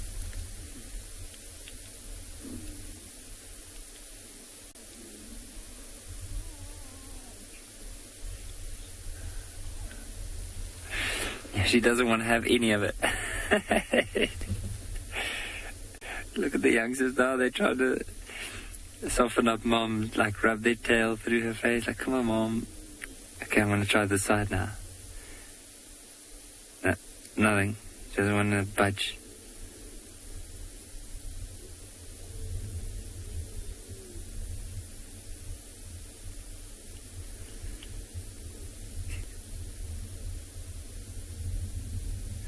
See how that female's going on to that other lioness there to try and see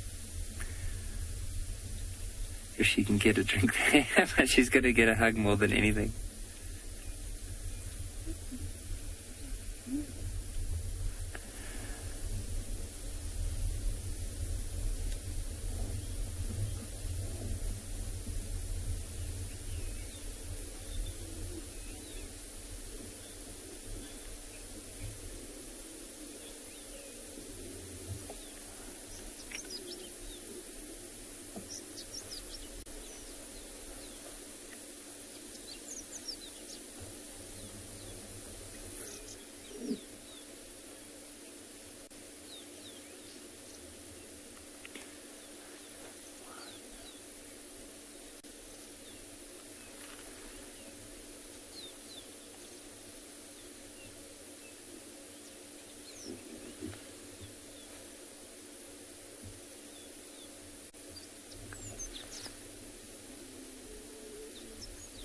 just have a look at the, after those two, had a little bit of a turn and then head back.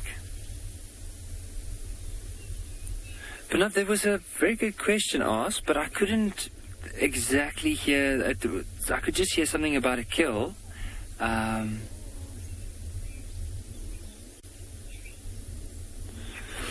So, but the reason, like, why they don't do that is because they don't really need to do that, but also they're not as great of a climber in comparison to leopards. So leopards are able to basically pull up their own body weight up into a tree. A lion won't be able to do that. However, there has been cases where lions have climbed into trees to get to leopard kills, but normally what they tend to do is if they do make a kill, there's normally a lot of them around, so they'll feed off of it on the ground and then move off from there. It's a really good question. I mean, it's just, if I look at lion behavior in general, it's not a behavior that I have seen quite a bit, but I don't know, maybe some of our viewers have heard about it somewhere. Maybe there has been an occasion where lions have dragged their kills up in trees to get it away from hyenas. I honestly don't know too much about that. And I would love to know from some of our viewers. Please send in those, if someone knows more about it or if someone have heard about it, please send in those answers to us. We'd really love to hear.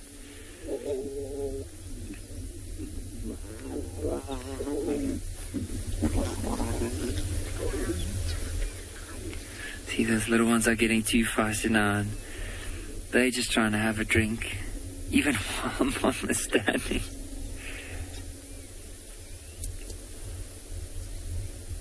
Shame, they're so thirsty. You can hear them. So just to give you an idea, I'm going to ask her just to zoom the camera out so as you can see how far we are away from these lions. So from here to where that lioness is lying down is probably 30 meters. You can hear those cubs suckling from here.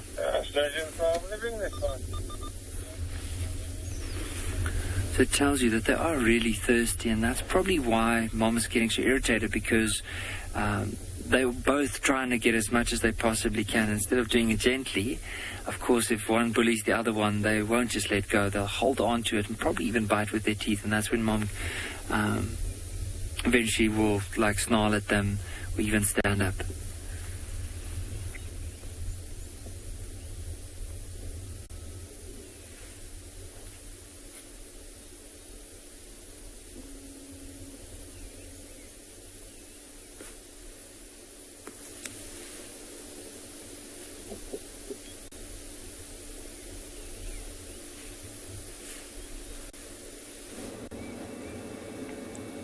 We're still with these wonderful NGALA. Very peaceful, chewing away. Something alerted them just a little bit. That's no wonder, considering there's a leopard not too far away.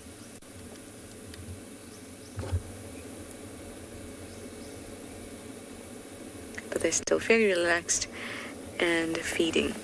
All right, we have some quiz answers. Here's this little one showing us exactly what we were talking about. What are the 4 chambers in a ruminant's stomach?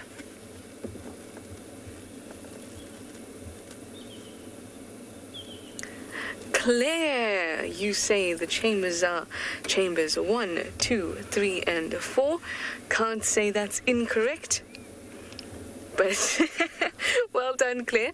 It's not incorrect, because there are 1, 2, 3, 4 chambers, but not exactly the answer I'm looking for. Great effort, though, there, Claire.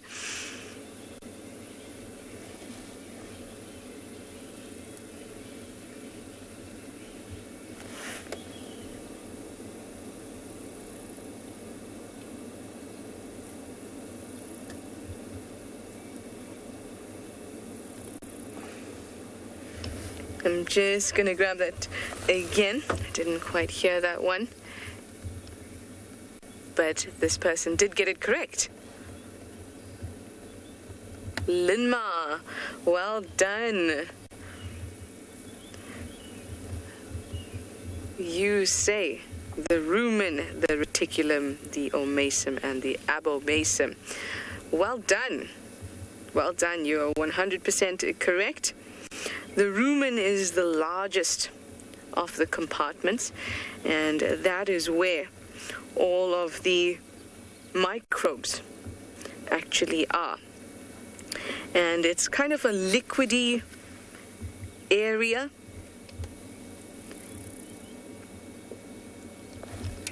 And that's where part of the digestion happens.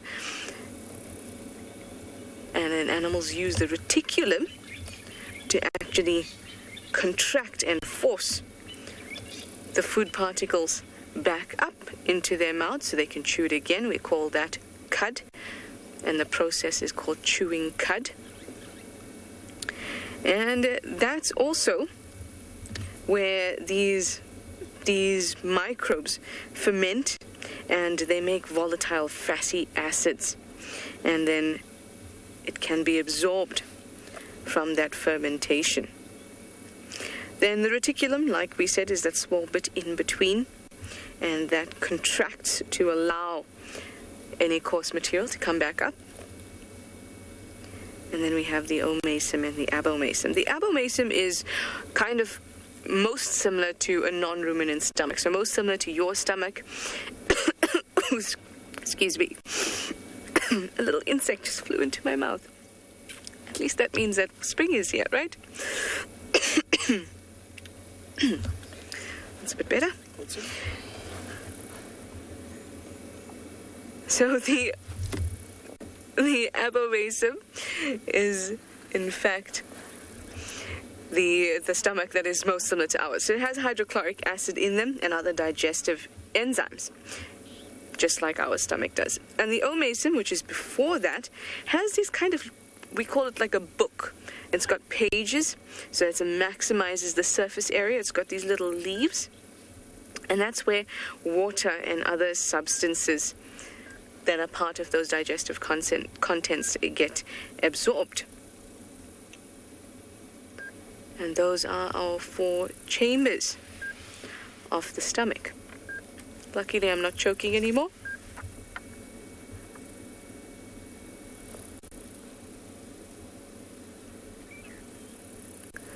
Perhaps I should have some water just to make sure that this gnat or whatever it is that made it into my mouth doesn't start crawling in my throat.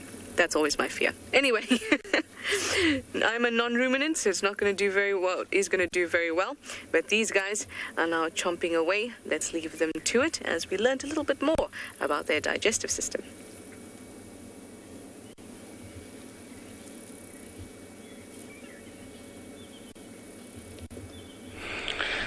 Back to the Mara, and I'm away from the river now, a bit in the plains, and I have found a very beautiful herd of impala.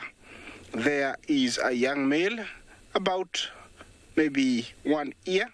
He's got those sharp horns, and there's another one over there, and looks like there's a few young ones there, about 6 months old, quite a good number. There is the main guy. He is the main dominant male. In a herd of impala, you always find 1 male and up to 30 to 40 females. He dominates them. It's called a harem, and he sticks around with them for a tenure of about 10 to 15 days. It's always no longer like that because competition is very stiff. Right now there are some males who are feeding, sparring. It's like they are in a gym, getting ready to come and out this guy. So he's always constantly on the watch, making sure the males are not coming, mating with the females that are in season, and also chasing away males that come. We have a Thompson gazelle. He's a loner. He's chewing his cud. Very happy to be in between the impala and the zebra. Remember, this is another one of our plains antelopes, and he's a fully grown male. They weigh up to around 12 to 15 kilos full size. That is a black stripe on the side, and it's typical of the Thompson gazelle. And then here we have Topi. Also, he's all by himself. It's also normal to find, males by themselves, because they form these small territories of up to maybe 100 square meters, that is 300 square feet. And in those, corners of 300 square feet, they defecate and urine, leaving their scent and trying to lure females into their small territory. Sometimes they are successful and sometimes they are not. Remember, this is one of the large-sized antelope we find here in the Mara. They do participate in the annual migration, but we also do have residents that stick around here. Remember, this is live from the Masai Mara.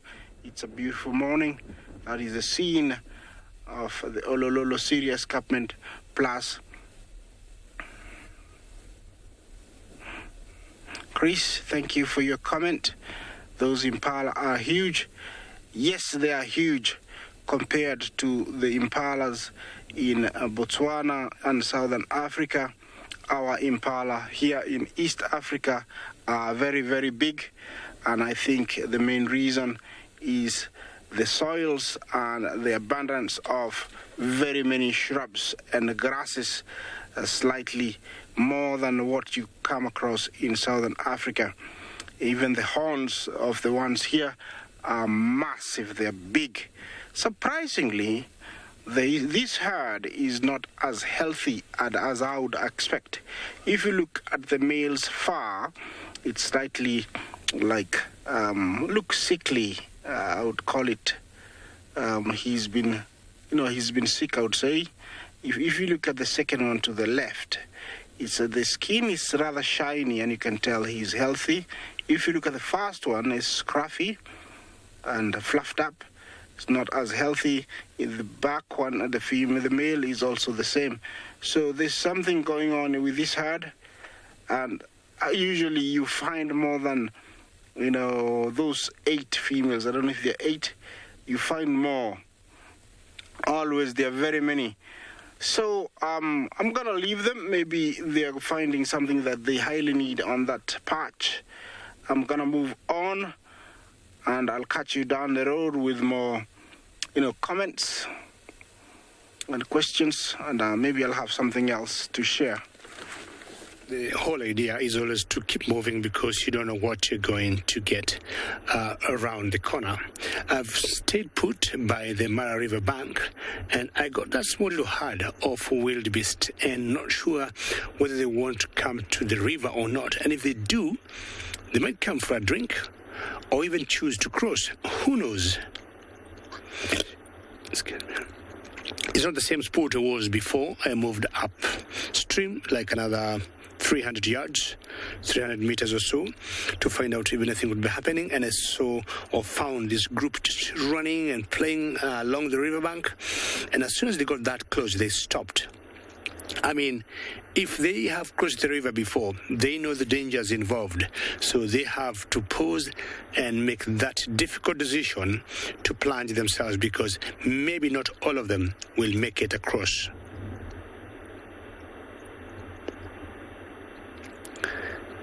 Funny enough, the way they behave or when they decide to cross the river, sometimes it may just take 15 seconds. A decision is made and they start running, all of them crossing the river. And at times they would spend an hour, 2, or even more where they are. Occasionally, they change their mind and walk away from the river. Patience out here in the bush is always very important, because if you look at them, they are facing the direction of the river, and they know some dangers will be lurking in that water. More so, the crocs.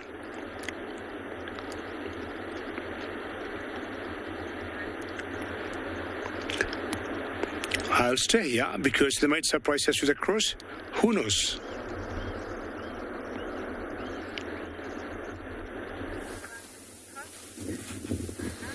Thanks, David. Well, good luck with your crossing. We've been trying to keep up with a very busy little hornbill here back down in Djuma.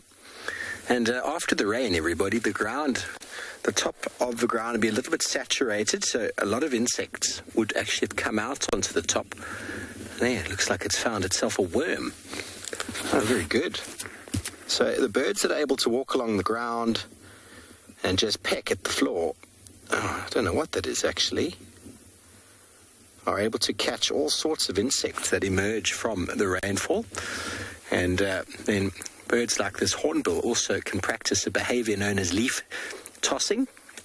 You might see it now. It uses its beak to sort of turn the leaves left and right. And we know that all across the ground, wherever there's vegetation and leaves on the floor, there's enormous amounts of insects. Well, a lot and lots of organisms living underneath that layer. Remove that layer and have it exposed to the sun, and you won't have much living there. But underneath the vegetation, there's lots and lots going on. So it's quite a nice sort of adaptation to be able to sort of move the leaves from side to side to look for the insects, like going through a compost pile with your hand, moving it left to right to see all the little things moving around. And they save a lot of energy, as we always discuss energy, by moving along and looking. It's the southern red-billed hornbill.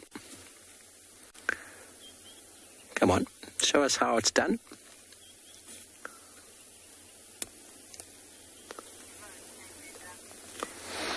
They are such a characteristic African bird, aren't they? The hornbill, after the Lion King, old Zazu, made them very, very popular. Now, if you don't see one of these on a game drive in South Africa, you haven't been looking. Oh, he's going to hide behind the tree. Of course he is. Wonderful big... Oh, here we go. Show us how to toss the leaves from side to side, my friend. Remember, insects are quite camouflaged, a lot of them. But those that hide under the leaves are not very camouflaged. They don't need to be, because they've evolved to hide under the leaves. So if you flick some leaves over and turn it over on top of itself, many of the insects will sort of squirm and wriggle around to try and find a place back. It's just gone to the tree at the back there. Up a little bit. There he is. Go find a place to get back underneath the leaves, because the sun can often be quite harsh for them. So wonderful to see these birds behaving naturally. And he's just going to have a little look around.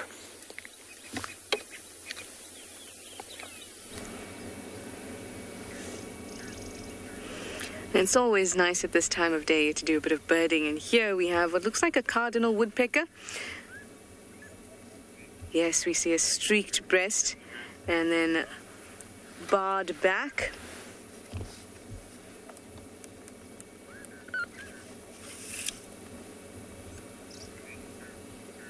Going about its business in a magic worry today.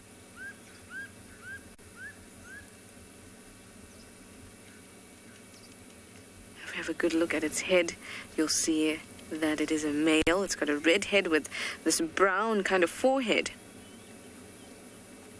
And those are the defining features for a cardinal woodpecker. And now it's playing hide and seek, like it had been when we first found it. There it goes.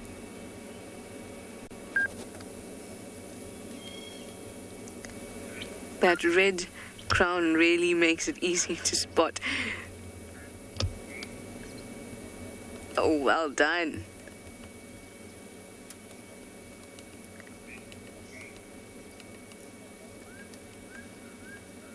You can hear it ever so slightly.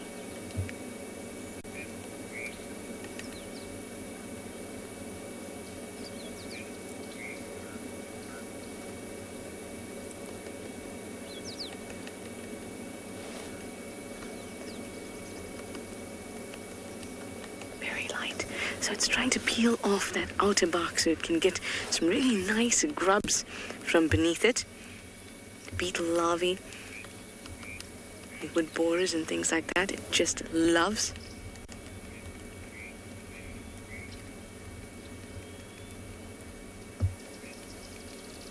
It has a long tongue that's actually barbed, that it gets in underneath the dried bark and manages to pull that larvae out.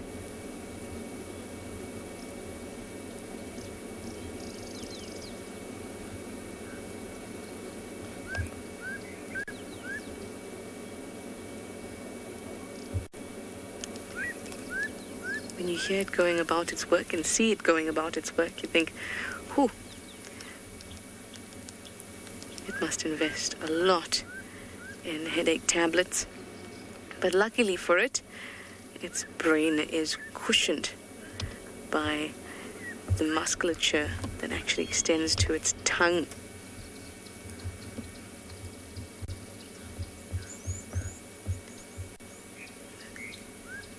Kind of like shock absorbers, which you can imagine you must need if you're going to be banging your head like a jackhammer against a tree. Gosh, that sounds so harsh, but that's exactly what they do.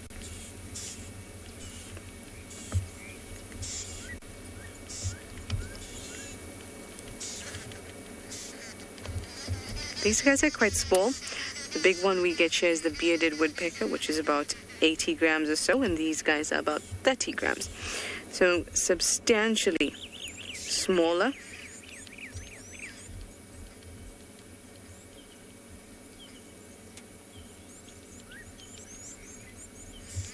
The golden-tailed woodpecker, which is another one we get in this area, is similar in weight to the bearded woodpecker, and so is the Bennett. So this is the smallest one we get around here.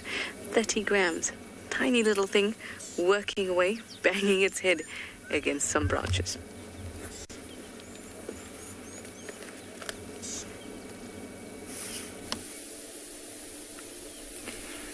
The two young cubs just went back to mom. So they did a little circle around towards where the other ones are. And they picked out the smallest of the whole pride to go and pull her ear, and then immediately came back to mom for a drink. So they are up to they're in a mischievous mood at the moment. So let's just spend some time and see what's going to happen. So mom is now at least lied down in a position where they can have a bit of a drink.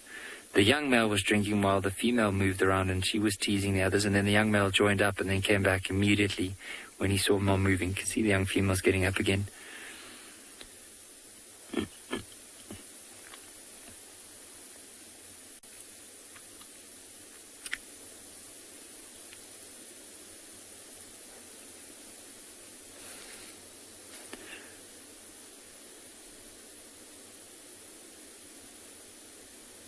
See how she's just lying down in front of mom.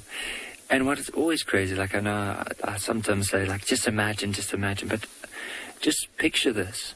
Maybe in another 3 years from now, that young lioness that's rubbing up against her mom could be lying down there with her own cubs right next to her.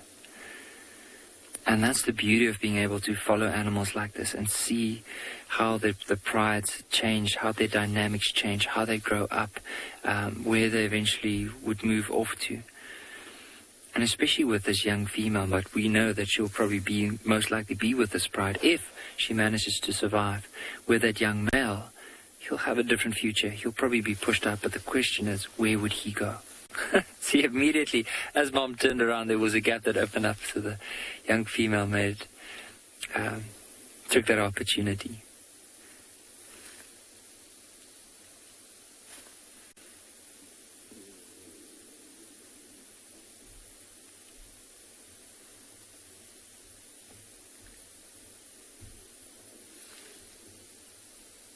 You can just hear them groaning, telling mom, come on mom, just a little bit more milk.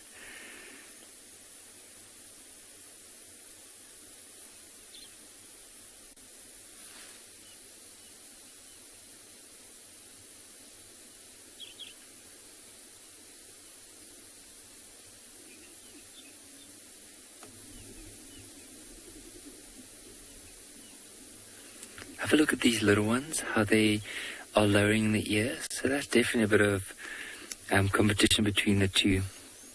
And you can just hear the little growls and the little snarls at one another. But that's where it comes in. Because of that, then mom eventually gets irritated instead of just being able to share.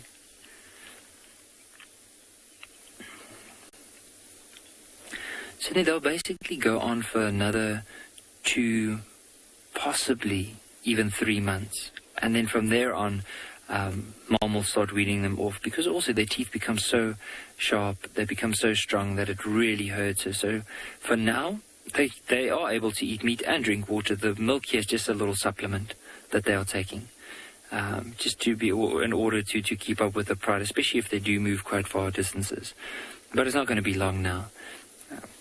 At the most, maybe they'll push even a bit more. Now, what's interesting about it is, so each individual is different, because sometimes animals, let's say young lions, will be able, from the age of around about 6-7 months, if their mum didn't produce any milk, they'll be able to survive, because they still, if there's a kill, they'll be able to get a bit of the meat from there.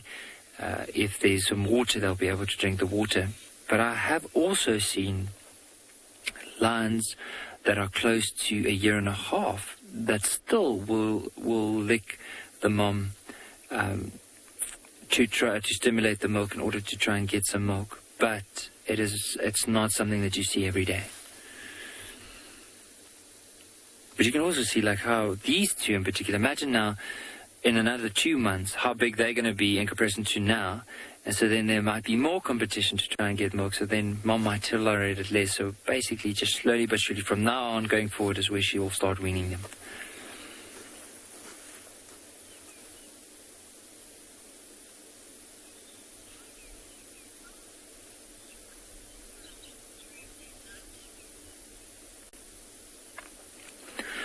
Marco, what normally would happen is they will move with the pride until there's a chance or there's a hunt, and then the mom would leave them and of course go and hunt and then come and fetch them again. But it all depends on where they're moving. Sometimes, let's say over the last 3-4 months, we've noticed that they are with the pride more often than prior to that. But still, even though they do move with the pride, eventually they will be left alone with the other youngsters, or even by themselves, while the mom or the others go and hunt and then come back to fetch them. And sometimes it could be even a day or two before she eventually gets back.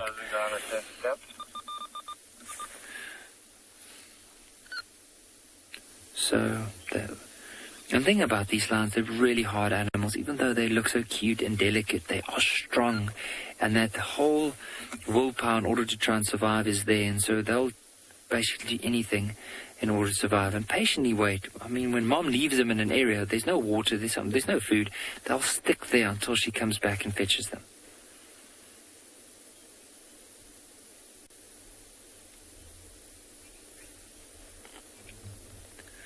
But at least for now, they don't have to worry about that. They had a meal, which was a giraffe, and now had some water yesterday to drink, and now just enjoying mom's milk.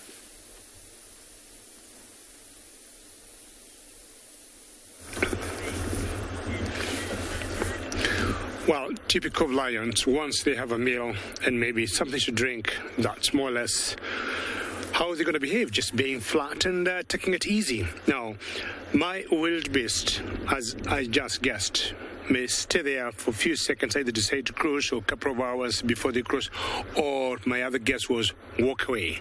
And that's exactly what they're doing. It's not what I really wanted them to do. But also, we have seen them walk away and then just make a U-turn back to the water. Who knows? But as it is now, they're walking away. But behind them, there's another file of zebras following them slowly. They're walking one side. I'm not sure these zebras want to follow them, but ideally, during the migration, we have seen these animals move together. These are the Bachel zebras.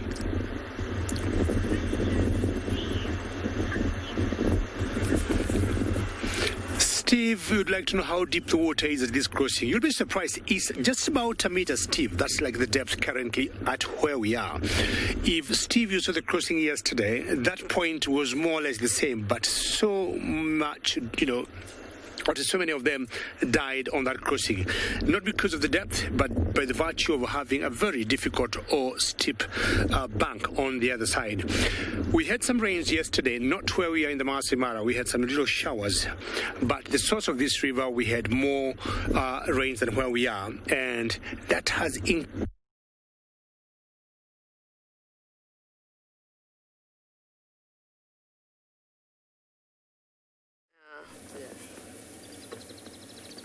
Sorry about that, guys, but we do have some lovely zebra. They're being quite entertaining. Some of them are eating, and one was even dust bathing in the road.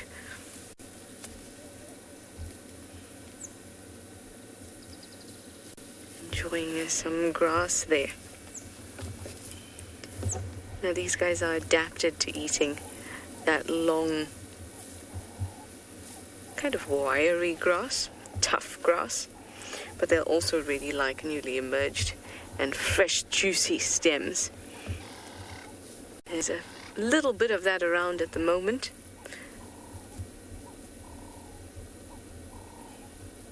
But they are enjoying what's left of the long grass. If you had a whole lot of zebras on your lawn, they could mow your lawn for you. They don't really feed below about 10 centimeters above the ground, so you'll have a very nice lawn. All evenly cut.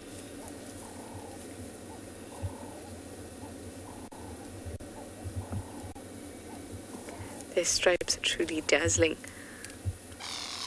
I especially like on their heads how they have this diamond shape around the eyes and the mouths and on their forehead. Look at that.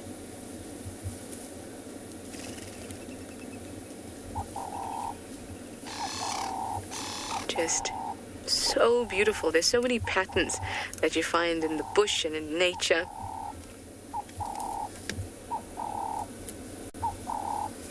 Robert, you say you really like watching zebra? I do too. I really do truly find their patterns dazzling. It's like sand dunes rippling along. And the way that their stripes actually develop are similar to the way sand dunes do, but in a more biologically controlled way. Sand dunes are a result of environmental factors, where something, as wind blows the sand, perhaps there's a rock that catches it, and then that rock continues to build as the sand builds, and then there's a gap after it because no sand can reach that. In the same way, these stripes develop. Pigment grows and is blocked, and then you get these awesome stripes.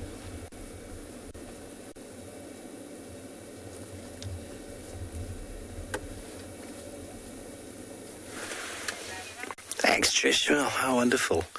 Zebras are really one of those animals we love to see out on safari. And here we've got a very hungry squirrel. I think he's feeling like I am right now, ready for breakfast. And I'm trying to figure out what it's busy feeding on. Holding on with very sharp claws. It's probably accessing some gum. I didn't know squirrels fed on gum. He's definitely enjoying himself.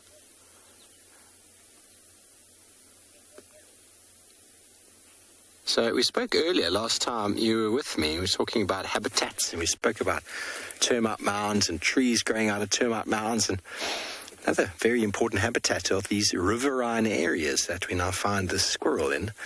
Now, obviously, the squirrels lean trees, and with the trees come the food that they provide, and then cavities such as holes for breeding and for nesting. So habitat's a very important element when it comes to finding animals. Often when we're looking for our leopards out here, we go along the drainage lines because that's where they like to hang out. You don't often find them walking through the open areas where you find the zebras and the wildebeest. You find them in the thickets because one of their favorite food sources, there he's up at the top now, a little bit more up, there we go. One of the favorite food sources for leopards hang around in these drainage lines, and that includes squirrels, scrub hares, as well as ground nesting birds and NGALA. The impala move in between these habitats. They go from open areas at night to sort of the more thickets areas in the daytime. And deka is another food source. So when you're looking for an animal, it's very important to understand the habitat. And the habitat is directly related to the soil and the parent rock. Parent rock is the underlying rock, which over time breaks down and forms into the soil, and that soil and the topography, which is the lay of the land. Is it a depression? Is it a rocky outcrop? Is it very, very shallow? Is it very deep? That sort of topography will also dictate habitats. So when looking for hippo, as we did earlier with our tracks, would we find the hippo? Well, we'd probably go look in the watering hole. If you want to find a squirrel, well, you just have to look in the trees. That's where they are. You'll often find them on the ground. Oh, he's not very happy with something. He's not shouting though, he's flicking the tail. And I'm a very big birder, so when it comes to finding birds, very specifically, you need to understand the habitat preference of those birds if you want to find them. And looking for birds in open areas, you're going to find the birds who prefer those habitats. You want to find birds that like riparian vegetation, like what we are now, you need to move into that area. Wetland birds, obviously around the wetlands. Coastal and estuary birds around water areas.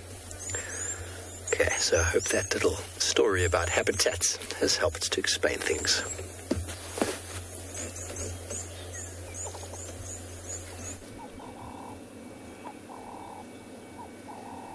Still chomping away. So peaceful to watch. You can see the tails are going, swatting away flies, which have become a lot more prevalent, might I add, in the last few weeks.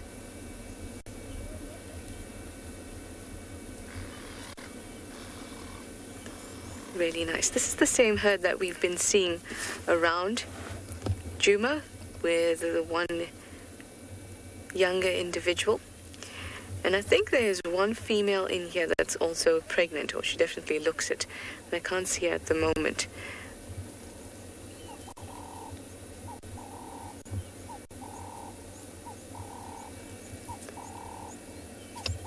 This one was playing statue with us. It's been standing there for a long time, this one. In fact, it's in the same spot that impala that was staring at us that one morning was sitting as well.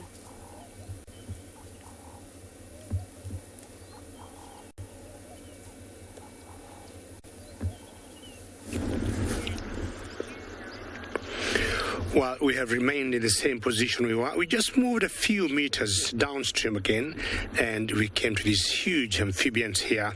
I'm talking about the hippopotamus, which got nothing to do with the crossing.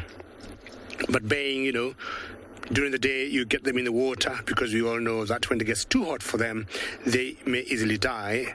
And at night is when they'll come out of the water to feed, but it's not very hot at the moment. That's why they are on the edge of the riverbank.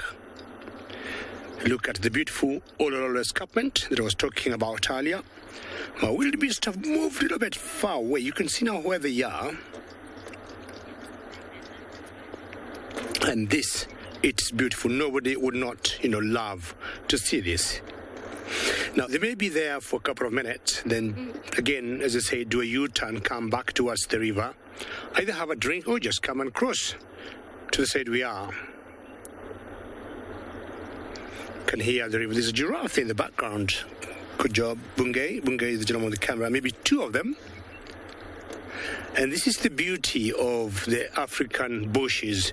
You're in one point watching one sighting or one species of an animal, then you see another pop up.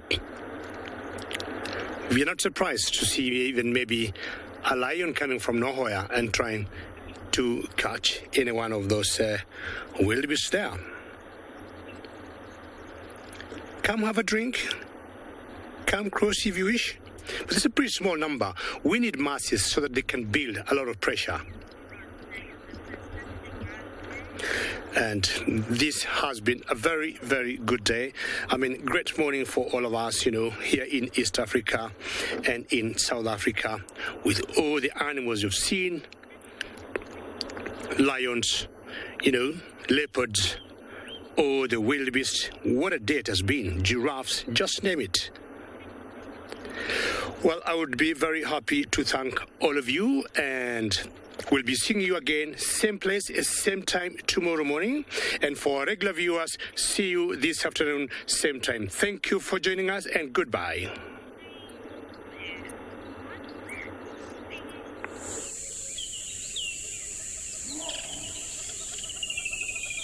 coverage of an African safari and may include animal kills and carcasses.